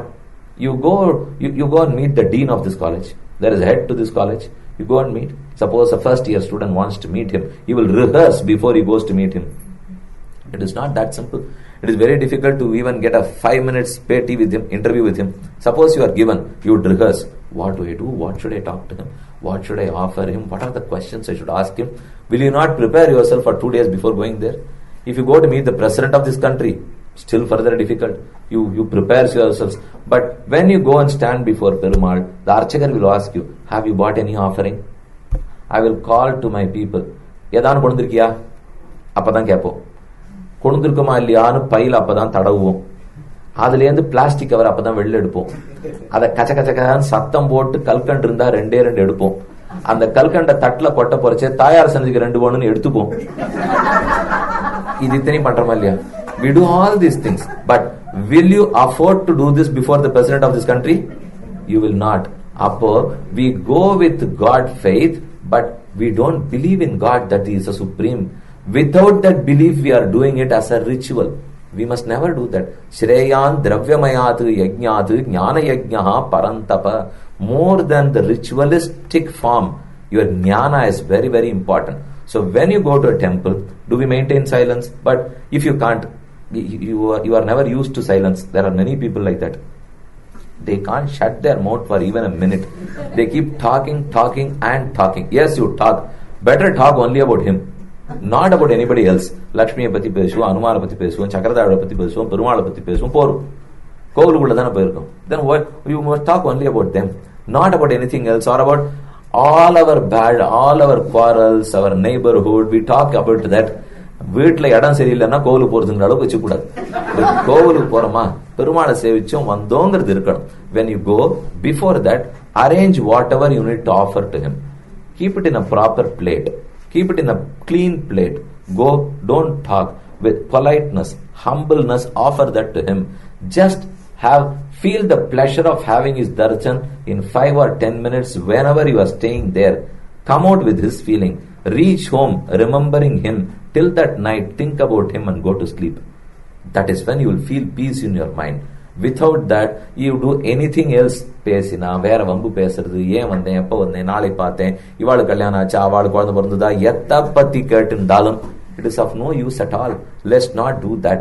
So Krishna says, don't be haughty, at least before me. You must not be haughty to anybody. Adhambitvam, not to me certainly. Amanitvam, adhambitvam. Adam valadu kai kodukkiradhu edadu kai theriyakoodathungra. Whatever you share with others, you are generous, but let's not make known our generosity. That's not required. It is after all what he gave it to me.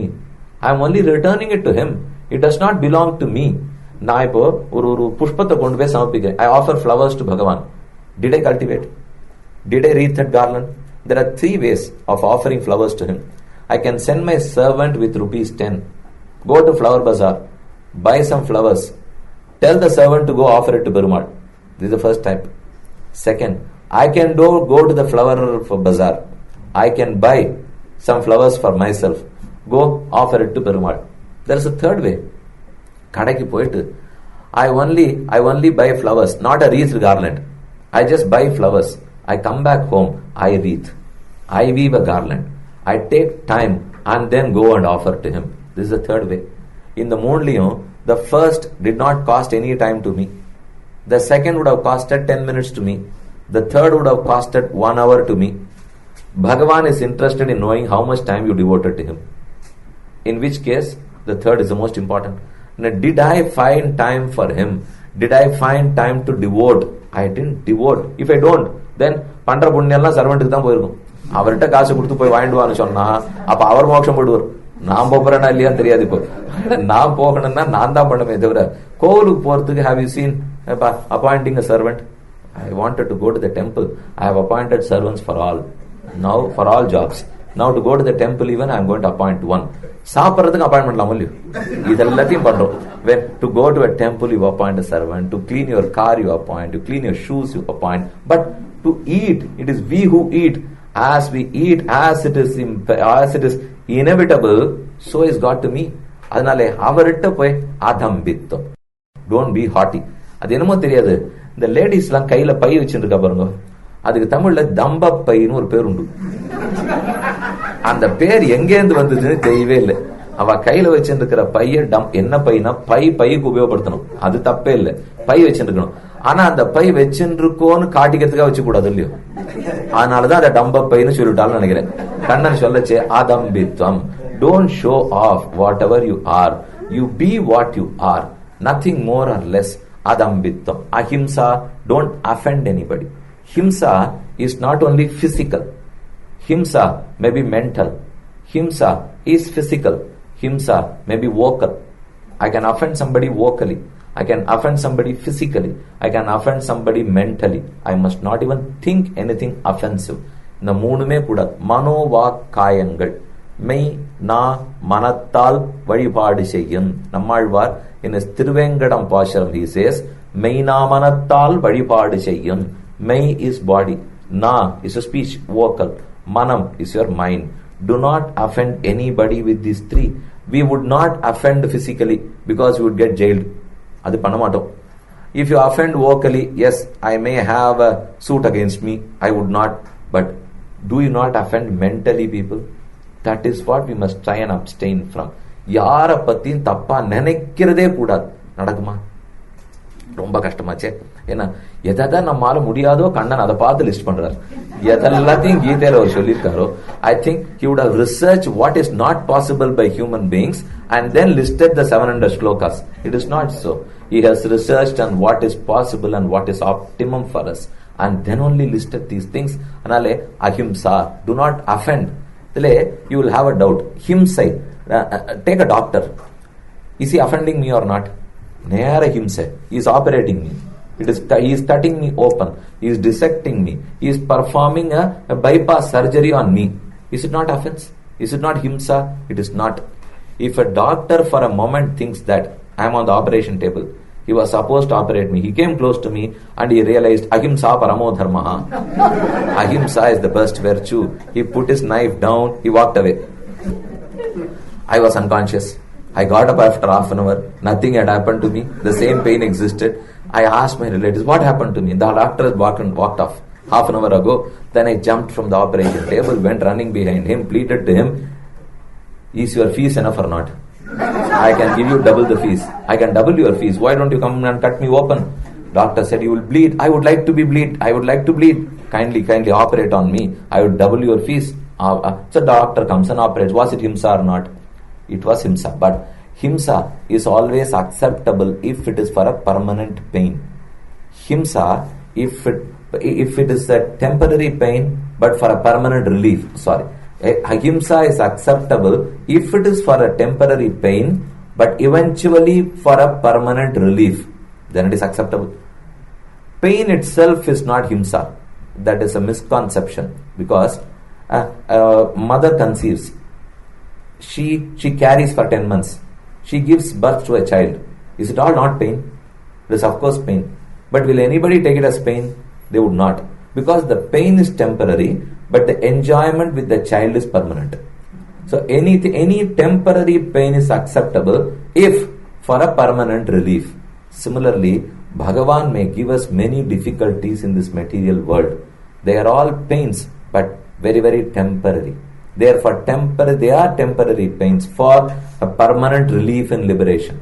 We must take it in the right sense, in the right perspective. Kulashekar Alvar says that Valal Aruttu Chudinum Maruttuvan Pal Malada Kadal Noyadan Pol Mila Tuyardarilum Vituvakko Tamma Ni Ala Unadharule Parpanadiyene Ma Mila Tuyardarilum Vituvakko Tamma. Even though you have given me lines and lines of pain, you have given me many pains, many sufferings, sorrows, but yet I will not offend you at all, because I know all these pains are like the one between a doctor and a patient. When the doctor operates, yes, it pains for the patient, but the patient takes it in the right perspective. I would also take it the same way. You give me all these pains for a permanent relief later on. Vadal aruttu chudinum maruttuvan pal malada kadal noyalan pol Mula tuyardarilum vituvakko tamma. Ahayale, we must not offend anybody. For that, when Krishna says ahimsa, don't misconceive it. It can be himsa too.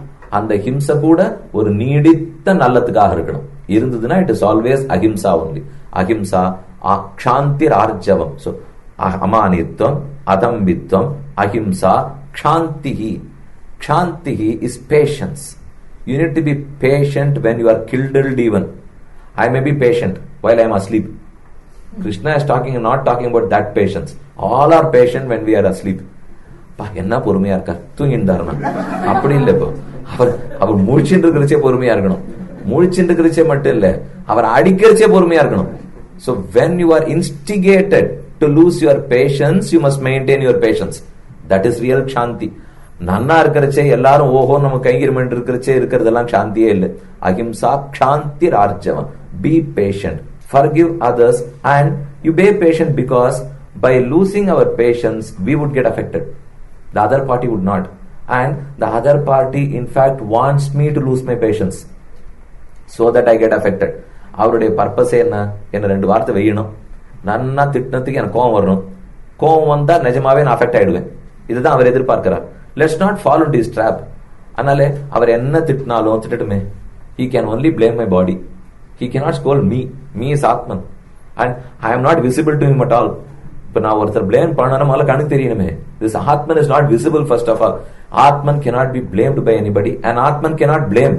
Neither an Atman can blame, nor an Atman can be blamed. Whatever blames or be blamed is only this body.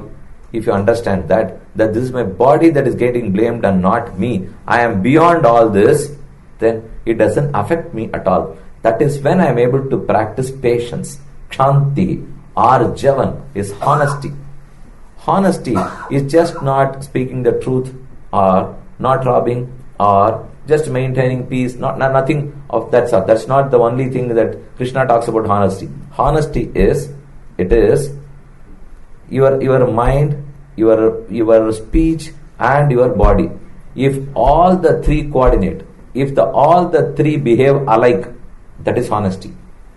Honesty is just not in business. Honesty is just not in talking the truth. It is thinking the right, talking only what you thought, and doing what you talked. If these three are alike, which is very, very difficult to practice, can we think something, speak the same, and do the same?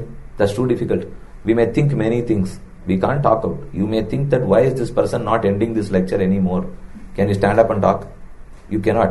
You may be thinking, you சொல்லிண்டே இருக்காரே எப்ப நிறுத்த போறான்னு உங்க மனசுல இருக்கும். எழுந்து நின்று உடனே அப்படின்னு கேட்ட முடியுமா நீங்க? So you think something, but you cannot talk out everything. அப்படியே பேசிட்டா கூட எழுந்து வெளியில் போட முடியுமா?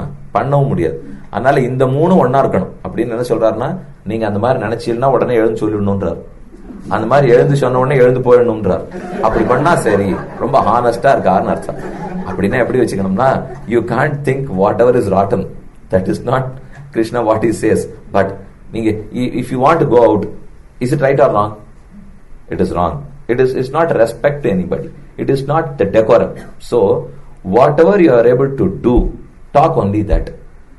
Whatever you are able to speak, think only that. This way it is simpler. If you come from left to right, then it is too difficult. Many things come to our mind, but very little can we talk of, and still little is what we can do. So don't try to match your thought, your speech and then action. That's not possible. Whatever you can act, only talk that. Whatever you can speak of, only think about that. In which case, most probably 90% of our mind will get relieved. Because we only do 10%. Anyhow, whatever we think, we only act 10%. So if now you are going to talk only the same 10%, you are going to think about only that same 10%, then wherever I was engaged in, the wasted 90% time is available to me now. Mind has enough time to think about Bhagavan. We think we don't have time. You ask a 5-year-old kid, he would say he's very busy. You ask a 95-year-old gentleman, he will say I'm busier. Both are busy. Then who has time in this world? People like us. I think only we have time, lot of time at our disposal. You talk any time to us, we are willing to talk. We have no business at all. We have no taste. We have nothing. Our only job is talking and talking. We keep talking. We have time to do any job. Why? Why? Because you can talk. But talk when you are told to talk. Not after that. If the time given is 6:30 to 8:30, my father had a practice. Margadi Masam Murukka, 2 வேளை உபன்யாசம் பண்ணுவார் திருப்பாவை. அது கார்த்தால 7:30 9:30, சாயங்காலம் 6:30 8:30, மற்ற பொழுது முழுக்க மௌன விரதம். He will not talk to anybody.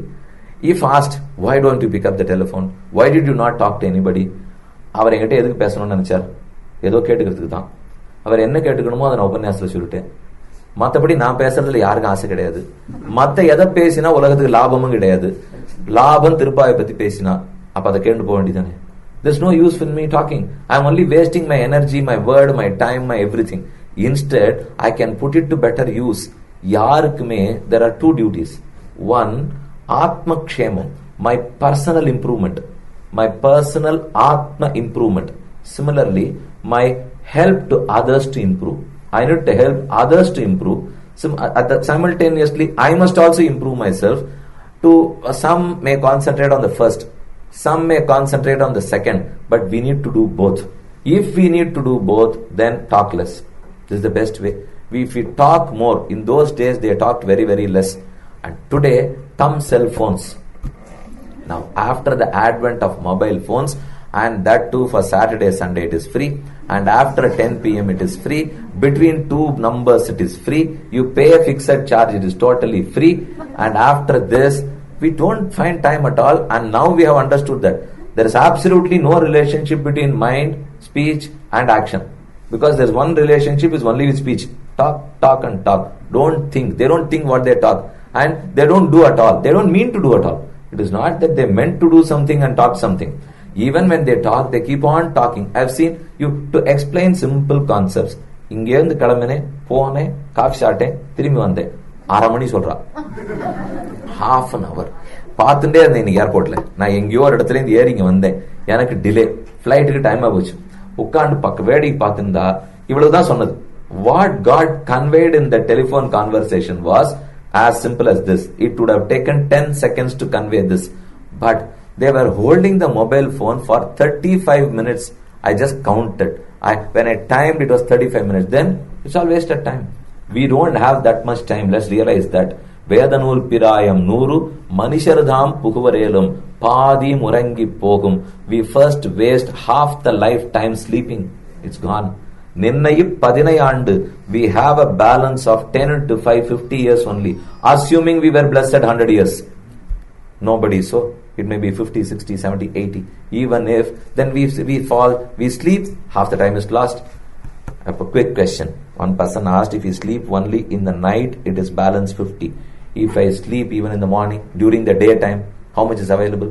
14 ஆண்டு, not 10 into 550, 10 plus 515, another 35 gone. So we have only 15 years left. In the 15 வருஷத்துக்குள்ள, the clock is ticking. You can't set back the clock by 1 minute even. If we started at 6:45 and if it is now 8:45, it cannot be 8:44 again. It is 8:45. If it is 45, I cannot set the clock back. அதனால ஒரு நிமிஷமும் போனது தான். அந்த time முக்கியம்னு தெரிஞ்சிடணும் தாத்தா. செய்யறத மட்டும் பேசி பேசுறத மட்டும் நினைப்போம். So there must be a coordination. It must be synchronized. The synchronized thought synchronized with speech, and speech synchronized with your action. That is honesty. So Bhagavan in the இடத்துல ஆர்ஜவம்னு சொல்றது, all three must coordinate. They must be synchronized, not think in different three directions. அது மாதிரி பண்ணா then I self contradict. நானே I think about something, I talk something else, I do something else, then I contradict myself. This is a split character. இதை பத்திலாம் நிறைய படம்லாம் வந்து தெரியுமோ, நானே ஸ்பிளிட் பண்ணிக்கிறது, நானே 3 பேரா நடிக்கிறேன் இல்லையோ, அதை போல இது. இப்ப நான் 3 பேரா ஆயிடுவேன், ஏன்னா நானே வேற நினைக்கிறேன், வேற பேசுறேன், வேற பண்றேனே. நான் பக்கத்து வீட்டுக்காரனோட கூட சண்டை போடலாம், எனக்குள்ளேயே நான் சண்டை போட முடியாது. நானே இப்ப 3 பேர் ஆயிட்டேன்னா that is friction, that is depression, that is mental tension. இந்த 3 ஒன்னா சேர்ந்துட்டுனா no tension at all. You'll be very, very peaceful. Amanitvam, adambitvam, ahimsa, kshantihi, arjavam, acharya upasanam. Have faith in your guru, because but for him you would not have realized God at all. It is he who showed you the right path. But for him, how will he know? ஒரு ஆச்சாரி வந்து நமக்கு இதுதான் பெருமாள்னு சொல்லிருக்காட்டா நம்மளால தெரிஞ்சுட்டு இருக்கவே முடியாது. So be ever faithful to your acharya. Acharyatu padamadatte. Acharya is the one who teaches you first. Matru devo bhava, pitru devo bhava, acharya devo bhava, athithi devo bhava. Think your parents as God. Matru devo bhava, your mother is your God, first God. Pitru devo bhava, your pita is your God. Acharya devo bhava, your preceptor, your guide is your God. Athithi devo bhava, all your guests are your gods. Acharya devo bhava. So think Acharya as your best friend and as your best guide. Respect him. You need to offer a lot to him. Offer all. Offer your wealth, offer your body, offer your atma. You offer all to him and it is worth doing it. Anale Acharya Upasana. Serve your Acharya. Lastly, Shaucham Indriya Nigraha. Shaucham is purity in mind. Keep your mind pure. How does our mind get pure? Only when it thinks about pure things. Which is pure? Paramatma. He is the only one who is pure. He is Shuddha Atma, Paramatma, the purest of the purest. Yeah. And I know when I read a book, it said that Mother Sita is purer than the purest fire god. Sita was purer than purest fire god. When someone can be so pure, let our mind also be pure. The more our mind thinks about the pure Paramatma, it gets pure. It gets purified and we are removed of all our dirts. நமக்கு காதுல நிறைய அழுக்கு, பகவன் நாமத்தை கேட்டா அழுக்கு போயிடும். நாக்கு எச்சல், நாமத்தை சொன்னா எச்சல் போயிடும். மூக்கிலெல்லாம் அழுக்கு, பெருமாளுடைய துளசிய முகர்ந்தோன்னா மூக்கு அழுக்கு போயிடும். கையிலெல்லாம் ஒரே அழுக்கு, 2 புஷ்பத்தை எடுத்து அவர் திருவடிகளுக்கு போட்டோம்னா கை அழுக்கு போயிடும். So if we need to get purified, it is by offering all these limbs to Paramatma again. It is he who blessed us with all this. We need to offer that back to him. Paramatmani yoraktaha viraktaha aparamatmani. We have been blessed with these only to repay to him, only to reciprocate to him. Ahimsa, kshantihi, arjavam, acharya upasanam, shaucham, indriya nigraha, stairyam. Stairyam is courage. All bhaktas are very, very courageous. They are never concerned, they never fear anything. A bhakta is first of all fearless. என்னத்துக்குன்னா எதை கண்டு பயப்படணும்? இப்போ பயப்படணும்னா கடவுளை கண்டு பயப்படணும். அவனோ பக்தன் ஆயிட்டான், அப்புறம் யாரை கண்டு பயப்பட போறோம்? If you are the only one whom you should fear of is Bhagavan. I became a bhakta who is too close to him, who is intimate to him, then I need not fear anybody. அப்போ இந்த பூதம், பிரேதம், பிசாச்சம் அதெல்லாம் நிறைய இருக்கே, காத்து கருப்பெல்லாம் சொல்றாங்க, voodoo magic, அதெல்லாம் இருக்கா இல்லையா, அதெல்லாம் என்ன வந்து அடிக்குமா அடிக்காதான்னு கேட்டிருந்தா இது எதுக்கும் இடமே இல்லை. Don't be worried at all. நிறைய பேர் சோ கால்ட் பகுத்தறிவாதிகள். In Tamil Nadu you have a term called பகுத்தறிவுவாதிகள். அவள் யாரு தெரியுமோ? கடவுள் இல்லைன்னு சொல்றவா, அவளுக்கெல்லாம் பகுத்தறிவாதிகள்னு பேர். அவ சொல்றது as though all these Vaidikas, these Bhaktas have only created பூதம், பிரேதம், பிசாச்சம் and மூட நம்பிக்கைகள் அதுல ஒரே இருக்கும்ன்றது சொல்றாளோ இல்லையோ. வேதத்துல எல்லாம் இந்த மூட நம்பிக்கைகள்லாம் இடமே இல்லை. It never talks about Rahugalam, Yamagandam, this Bharani, Kartike, Attami, Navami. If a child is born in Moola Nakshatram, it is bad, it is wicked. If a child is born in some other Nakshatram, in Bharani Nakshatram, it is good. In this Nakshatram, it is good. But Ailya Nakshatram is bad. Moolam is mad. That girl cannot be married at all. It's all baseless. These arguments are just baseless because you divide the 7 billion population into your Nakshatram. You have only 27 Nakshatrams. You have 7 billion population, 700 crores, divide by 27, then at least 1/27th of them would be in Moolam. they have to be certainly be in Bharani. அப்படின்னா என்ன ஆகும்? இப்போ அத்தனை பேர் கல்யாணம் ஆகக்கூடாது. அதெல்லாம் நடக்கிற காரியமா? இதுதான் மூட நம்பிக்கை. அதனால நம்ம என்னமோ இப்போ விடோஸ் எல்லாம் பார்க்கவே கூடாது. Those who don't have children, they should not touch my child.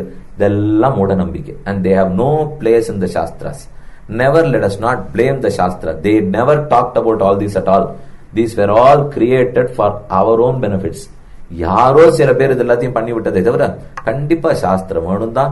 கண்டிப்பா ஜாதகம் பார்க்கணும். ஜாதகம் நல்லது, ஜோதிஷம் நல்லது, அதை யாரும் இல்லைன்னு சொல்லல. இப்போ அதுக்குன்னு கல்யாணம் பண்ணிச்சே ஜாதகம் பார்க்கணும்னு மன வச்சுக்கிட்டுமே தவிர எந்த ஜாதகத்துல எந்த நட்சத்திரமா இருந்தா கூட ஜாதகத்தின்படி தாராளமா மற்றொரு ஜாதகத்தோட புரிஞ்சிருச்சுன்னா பண்ணிவிடலாம். அதுல மூலமும் இல்லை, ஆயிலமும் இல்லை, ஒண்ணும் இல்லை. எல்லா பெண்களும் நல்ல பெண்கள் தான், எல்லா ஆண்களும் நல்ல ஆண்கள் தான். நான் ஒரு வீட்டுல தங்கியிருந்தேன். அந்த வீட்டு பொண்ணுக்கு பிரசவம் ஆகணும். அன்னைக்கு ரோகிணி நட்சத்திரம். அவ எல்லாம் சேர்ந்து சுத்தி சுத்தி அந்த பொண்ணை சுத்தியே நடந்துருந்தா. என்னன்னு கேட்டேன் அவளை பார்த்து. இல்ல ஒரு நட்சத்திரம் தாண்டினா தேவையில்லைன்னா. ஏன்னா ஸ்கேன் பண்ணி பார்த்துட்டோம், பிள்ளை குழந்தைன்னு தெரிஞ்சு போச்சு. அது இப்ப பிறந்ததுன்னா இந்த பொண்ணுக்கு அண்ணா இருக்கான், அதனால கம்சன் அடிச்சு சொல்லியோ. கண்ணன் ரோகிணியில பிறந்ததுனாலே கம்சனுக்கு காபத்தா போச்சு இல்லையோ. அது மாதிரி எதான ஆயிட போறதே, அதனால ரோகிணி தாண்டணும்னு நினைக்கிறேன்னா. எனக்கு சிரிக்கிறது ஆடாதுதான் முதல்ல தெரியல. ஆனா நான் அவட்ட ஒன்னே ஒன்று மட்டும் சொல்லிட்டு வந்தேன். என்ன சொல்லிட்டு வந்தேன்னா, எந்த நட்சத்திரத்துல பிறந்தாலும் மாமா கம்சனா இருந்தா அடிக்கத்தான் அடிக்கும். இது ரோகிணியில இல்ல, ரேவதியில பிறந்தாலும் அடிக்கும், மகத்துல இருந்தாலும் அடிக்கும். மாமா கம்சனா இல்லையாங்கிறது தான் பேச்சே தவிர பிள்ளை ரோகிணியா இல்லையாங்கிறத பத்தி பேச்சே இல்லை. இஃப் ஐ ஆம் wicked, of course I would be punished, irrespective of whether my nephew is Rohini or Revati or Ashwini or Bharani. That doesn't matter at all. அதனால இப்போ பெண்கள்லாம் விடோவாயிட்டான்னு சொன்னா அவளை பார்க்கவே கூடாது, அவ எங்கேயோ இருக்கணும், அப்படிலாம் எதுவும் இல்லை. அவ they lead the life of an ascetic. அவர் எப்படி வாழறது ஒரு சன்னியாசி, அந்த மாதிரி அந்த பெண் வாழ போறா. அவள்கிட்ட அனுகிரகம் பெற்றுக்கிறதுக்கு பார்க்கணுமே தவிர அந்த மாதிரி இழறதுக்கு சாஸ்திரத்தெல்லாம் இடமே கிடையாது. அதனால one who has learned the Shastras would be courageous. He is steadfast. He cannot be confused at all. Come what may, talk whatever you want to. He is unmoved because he is so courageous. He has belief in what he has learned. சரியானதை படிச்சுக்கணும், தைரியமா நிற்கணும். எந்த இடத்துல யார் என்ன சொன்னாலும் நமக்கு கவலை கிடையாது. நாடு முழுக்க நம்மளுக்கு தான், எந்த ஊரும் நம்மளுக்கு தான், எந்த மக்களும் நம்ம மக்கள் தான். யாரும் நம்மள ஒன்னும் பண்ண முடியாதுங்கிற தைரியம். என்ன தைரியம்னா, பகவான் எனக்குள்ள இருக்காரு நம்ம தைரியப்படுறானோ இல்லையோ, அந்த தைரியத்தை தான் கண்ணன் சொல்றாரு. நான் உங்ககிட்ட இருக்கேன். Stairyam, Indriya Nigraha, control of sensual organs. Don't allow them to wander. Let them not go as they like astray, but you control them. As a horse is controlled by the reins, you control your sensual organs with your mind. Mind தான் கடிவாளம். அதை போட்டு குதிரை இழுக்கிற மொழியோ. இந்திரியாணி ஹயான்யாகு இந்திரியேப்யः பரம் மனஹ. The Upanishad says that Indriyani hayaniyahu. Indriyas are horses. You need to control those horses. How to? They go astray. How can I control my ears? How can I control my eyes? You need to rechannelize them on the divine form of Bhagavan. If you want to purify your ears, listen about him. You want to purify your eyes, look at him. The divine form, the deity form. That's why deity worship is so much appreciated. But for deity form, it is very difficult for us to relate to Paramatma. Already we can't see him, we can't listen about him. It is only the Shastras which can tell about him to us. And just think, எந்த திவ்யதேசம், எந்த கோவில், ஒரு விக்கிரகமே இல்லை, பிரம்ம இருக்கு, fine, but there is no deity form at all. Can you ever imagine that situation? நம்மால பலதை தெரிஞ்சுக்கவே முடியாது. இப்போ ஏதோ ஒரு இடம் கர்ப்பகிரகம் போறோம், பெருமாள் சேவிக்கிறோம்னு இருக்கே தவிர அதெல்லாம் ஒண்ணுமே இல்லைன்னு ஆயிடுத்துனால் it is too difficult. But இல்லைன்னா கூட பெருமாள் இருக்குதான் இருக்கார், அவர் இல்லாத போயிட போறது இல்லை. And the deity form, the advantage of deity form is I am able to relate better to Perumal. அதனாலதான் இதை பிடிச்சிருக்காளே தவிர அதுக்கு he is not confined to that 8 feet or 10 feet. He is much beyond that. He is infinite, but still he confines himself so that he is accessible to us. We must realize that. But for that we can't access him at all. அதனாலதான் பெருமாள் அந்த மாதிரி இருக்காருங்கிறத தெரிந்து கொள்ள வேண்டும். நம்ம இந்திரியங்களை அடக்கணும்னா to control, set all those மயி சர்வாணி கர்மாணி சந்நியஸ்ய அத்யாத்ம சேதசா நிராசீர் நிர்மமோ பூத்வா யுத்தஸ்வ விகதஜ்வரா. ஓ Arjuna, go ahead and fight. Leave everything to me. Now repose all your sensual organs in me. If you set your eyes, ears, nose, throat and everything on him, He, being the purest, he will certainly purify our sensual organs. So that's Indriya Nigraha, control of our senses. Amanitvam, Adambhitvam, Ahimsa, Kshantihi, Arjavam, Acharya Upasanam, Shaucham, Sthiryam, Indriya Nigraha. These are some good practices. These are something good that we need to cultivate in this cultivable land.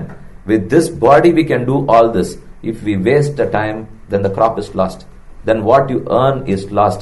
So Krishna only advises us that perform what is prescribed to you. Don't request, don't need for any low human end. Instead, only look for the highest human end, liberation. You can live a life, you can lead a normal life, but there practice whatever I have told you. If you do that, don't be related only with your relatives. Be related through me. Don't think that it is a life of yours, but think that it is my life along with you. If with these thoughts you lead a normal life, that is when this papa or punya never affects us at all. With these words, and let me conclude today's session with these words. Hope it was useful. Tomorrow we will continue again. I request you all, one request is, when you come here tomorrow, kindly bring one more devotee along with you. Yes.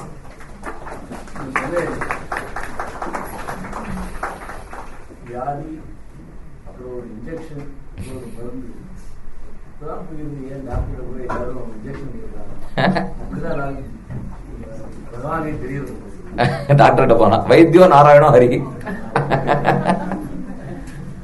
இங்கே ஒருத்தர் கேட்டாரே அப்போவே கேளும்.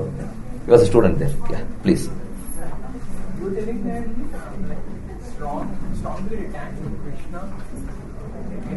அவர் சொல்றது nothing wrong in being attached to him. It is right only. But அவர் என்ன சொல்றார், Uddhava wanted to depart along with Krishna, whereas Krishna guided him to go to Badrikashrama. Go stay there.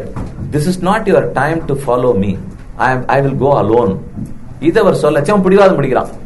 He was adamant to come. He was adamant to follow Krishna. He said, don't do that. Don't attach a passion to me. You will attain when you have to.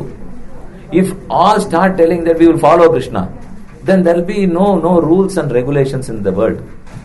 So he makes in that context. And that's why I added quickly. It is nothing wrong in developing a passion towards Krishna. In fact, that is for what we are all trying. I have a question. Yeah. In Sloka 335 Bhagavad Gita, it says about Swadharma and Paradharma. Yeah. And it says that even though you do your Swadharma imperfectly, you should only Shreyan Swadharmo Vigunaha Paradharmat Swanitita. You cannot do others' duty perfectly. Yes. In this world, how do we know what is our Swadharma? Most of us are There Swadharma and Paradharma does not refer to Brahmana Varna Dharma. Okay. Swadharma is Karma Yoga. Paradharma is Jnana Yoga. Arjuna is wanting to follow Jnana Yoga so that he can go to the forest and abstain from this war. But his is Karma Yoga. What Krishna says is, even if you fail to perform satisfactorily in your Karma Yoga, that is better than going to the forest to perform Jnana Yoga. அதைத்தாங்க சொல்றாரு. அந்த இடத்துல பிராமண க்ஷத்ரிய வைசிய தர்மத்தை பத்தி அவர் பேசல. So how is that relevant to us in these days? We know none of us can perform Jnana Yoga. So it is better now that sloka is rightly relevant to us. We can only do Karma Yoga. Nammala kaatla pe ukandu can we meditate? We cannot. So it is all the more relevant to us only. So that sloka is for us. We can only perform Karma Yoga. We can't resort to Jnana Yoga. அப்பதானே வாழவே முடியும். Karma Yoga is just doing the duty doing our duty without claiming for any benefit, as we are not capable of that. We are not eligible of that, because I am not alone performing this. There are so many people who help us. And I have one more question. Just a moment. And there's only one shloka of Bhagavad Gita that they say that Sarva Dharman Parityaja Mamekam Sharanam. Yeah. Obviously, God is not asking us to abandon dharmas. No. I realize that, but Yes. I would like to know your explanation of that. Sarva Dharman Parityaja is, you have to practice all the dharmas, But renounce the thought that these dharmas are the means for moksha. Instead, I am the means for moksha. Bhagavan. Krishna is the means for moksha, not any other dharma. Then why do I perform that? As a service to him. Which would mean that by performing this, I don't expect anything in return from him. He grants me moksha out of compassion. He never demands anything from me. If I do something and expect moksha in return, will it not be trading? Can we trade with him? We can't. It has to be only love, bhakti and affection. அதனால அவரே அதை கொடுத்துருவார். நீ தர்மத்தை பண்ணு, ஆனா அந்த தர்மம் தான் மோட்சம் கொடுத்ததுங்கிற எண்ணத்தோட பண்ணாது. அதைத்தான் சொல்றேன்.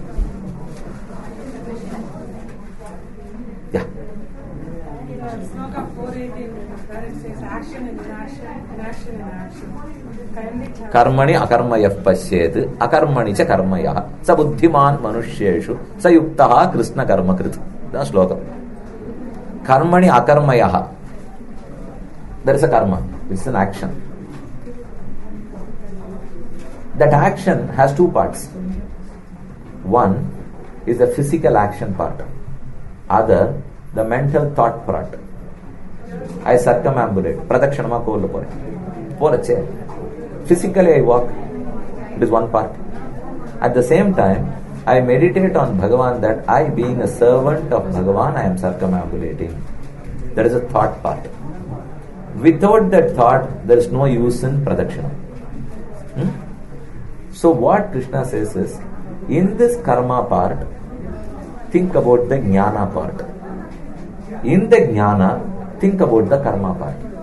While you are walking, while you are performing pradakshana, or mopping the temple floor, or ஒரு கோலம் போடுறீர், ஏதோ ஒன்று பண்ணிட்டு இருக்கிறச்சே ஞானத்தை அதுல பாரு. அந்த ஞானத்தோட தான் அது செய்யணும். அதே போல when you sit and meditate, அப்ப ஞானம் இருக்கும் இல்லையோ, அப்போ கைங்கரியம் பண்ணணுங்கிற ஆசையோட அதை பாரு. So your karma part should be along with the jnana part, and jnana along with the karma part. Both should not be separated. If it is separated, it will become a mere ritual, which he does not want. Don't just practice anything ritualistic. With the jnana that you are serving me, அதோட பண்ணணுங்கிறது தான் அங்க சொல்றாரு.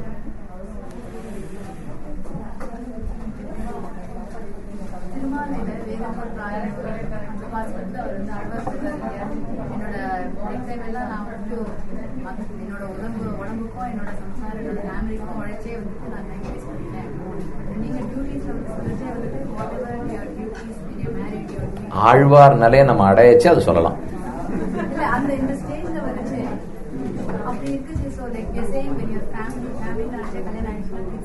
அது பண்ணணும். ஆனா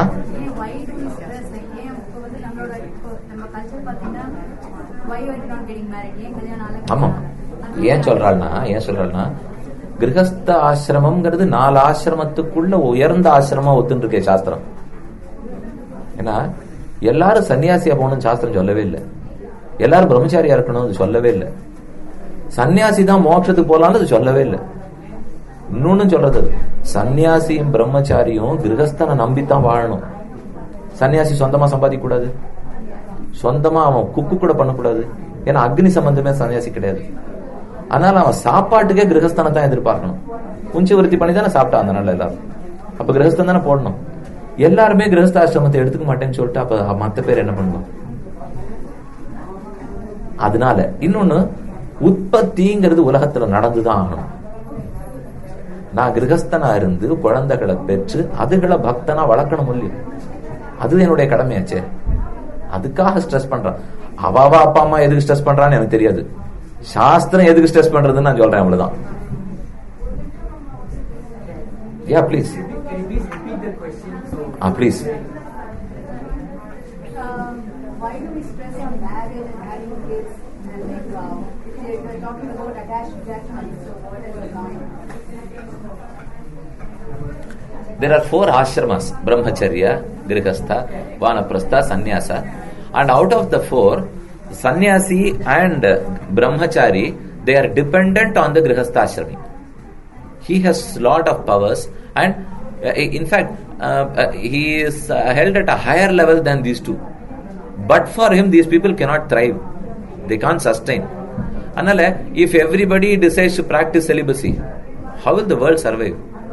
That is why the Shastra says that is the better ashrama, follow that. What is Arjun? Arjun. Arjun, you said. Honesty. In all the three faculties. Mind, சரி, இந்த மூணு ஒன்னா இருக்கிறது தான் அர்ஜம். சொல்லுங்க. நீங்க வந்து to prove the existence of Bhagavan, you went through a 3-step criteria. Could you kind of concise ஒரு குட்டி list மாதிரி கொடுக்க முடியுமா? அப்படினா நம்மளால வந்து பெருமாள், அதாவது atheism versus, how do we... ஆமா, அதாவது first argument is, யார் ஒருத்தர் argue that Bhagavan is not existent, எப்பவுமே பிளைண்ட்டுக்கு தான் ஓனர்ஸ் ஆஃப் ப்ரூஃப். இப்ப நான் வந்து பிளேம் பண்றேன்னு வச்சுக்கோங்க, அப்ப நான் ப்ரூவ் பண்ண என்னுடைய கட்சியை. ஸோ இப்போ ஏத்திஸ்ட் ஃபர்ஸ்ட் ப்ரூவ் பண்ணணும் எப்படி பகவான் இல்லை அப்படின்னு. அவன் என்னன்னு சொல்லுவான்? ஒரு ஆர்குமெண்ட் சொல்லுங்களேன்.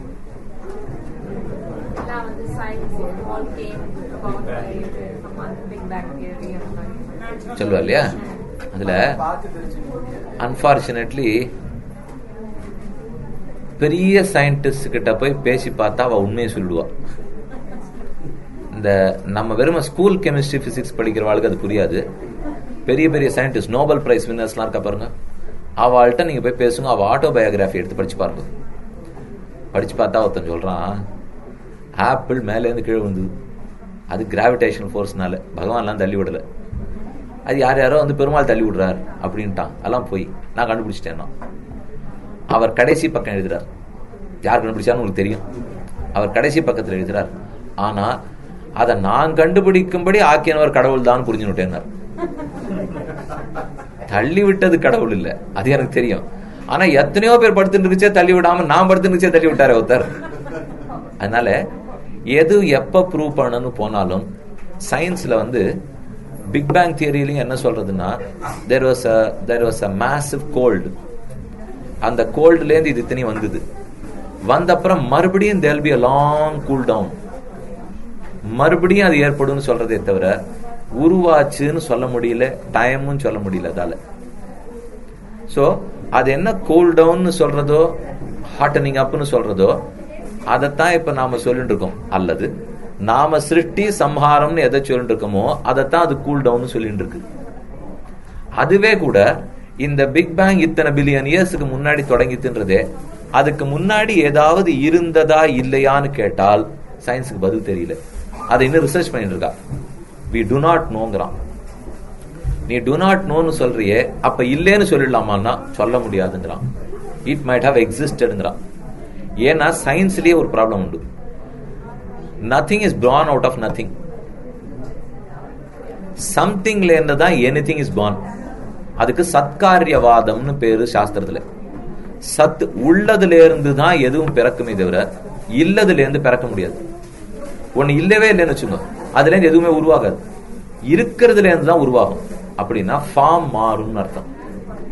அதனால இந்த உலகத்தினுடைய எவல்யூஷனை பத்தி சாஸ்திரம் என்ன சொல்லிருக்கோ அதே தான் சயின்ஸும் சொல்லும். அது மாறவே மாறாது. ஆனா இந்த வெறுமை ஏத்திசம் பேசுறா பாருங்க, அவ சாஸ்திரம் சயின்ஸ் ரெண்டும் படிச்சதில்லை. அதனாலதான் அவன் பேசிட்டு இருக்கான். அவன் neither is a scientist nor is a வேதாந்தின். அதனால அவ சொல்லுவா, நாம முதல்ல 4-5 கேள்வி எடுத்து போட்டுட்டு அவன் பட்சத்தை ஒழுங்கா எக்ஸ்பிளைன் பண்ண சொன்னா ஃபம்பிள் ஆகி வாய குத்திட்டுருவான். நம்ம பட்சத்தை பெருசா பேசவே வேண்டாம். பட் இப்ப நம்ம விஷயத்துக்காக சொல்றேன், இது அவனுக்கு பதில் வச்சுப்போம். நமக்குன்னு சொல்ல போனா எப்படியா இருந்தாலும் ஒரு தேர்ட் ஃபோர்ஸ் இல்லாமல் போக்கியமும் போக்தாவும் உலகத்துல வாழ முடியாது. போக்கியம்ங்கிறது ஆப்ஜெக்ட் ஆஃப் பிளஷர், போக்தாங்கிறது தி என்ஜாயர். ஆத்மா இஸ் த போக்தா. பழம் புஷ்பம் அது இது வெத்தலை பாக்கு சந்தனம் அது இதெல்லாம் போக்கியம். இந்த போக்கியத்தை இந்த போக்தா இப்பதான் அனுபவிக்கணுங்கிறத ஒரு தேர்ட் ஃபோர்ஸ் தான் கண்ட்ரோல் பண்ணி ஆகணும். அதை ஏத்திஸ்டும் ஒத்துப்பான். ஆனா அது கோயின்சிடன்ஸ்னுவான், இல்ல நேச்சர்னுவான். But anyhow they have to agree on a third force. முதல்ல அந்த இந்த ரெண்டை தவிர இன்னொன்னு இருக்கு அப்படின்னு ஒத்துனுட்டால் அப்ப ஆத்மா இஸ் டிபெண்டன்ட் ஆன் தட் ஆயிடும். ஆத்மா இஸ் நாட் இண்டிபெண்டன்ட். ஆத்மா dependent ஒத்துனுட்டோம்னால் further research will prove the existence of God. அவன் சொல்றது ஆத்மா சுதந்திரம். சுதந்திரம்னா நான் எதை வேணா எப்ப வேணா முடிக்க முடியணுமே, முடிக்க முடியலையே. அதைத்தான் முதல்ல அவள்கிட்ட ப்ரூவ் பண்ணும். தேர்ட் ஃபோர்ஸ் இருக்குன்னு எஸ்டாப்ளிஷ் பண்ணிட்டா அதை நீ என்ன பேர் வேணா வச்சுக்கோ, நான் காடுன்னு சொல்றேன், அவ்வளவுதான். நாளை கண்டினியூ பண்ணுவோம்.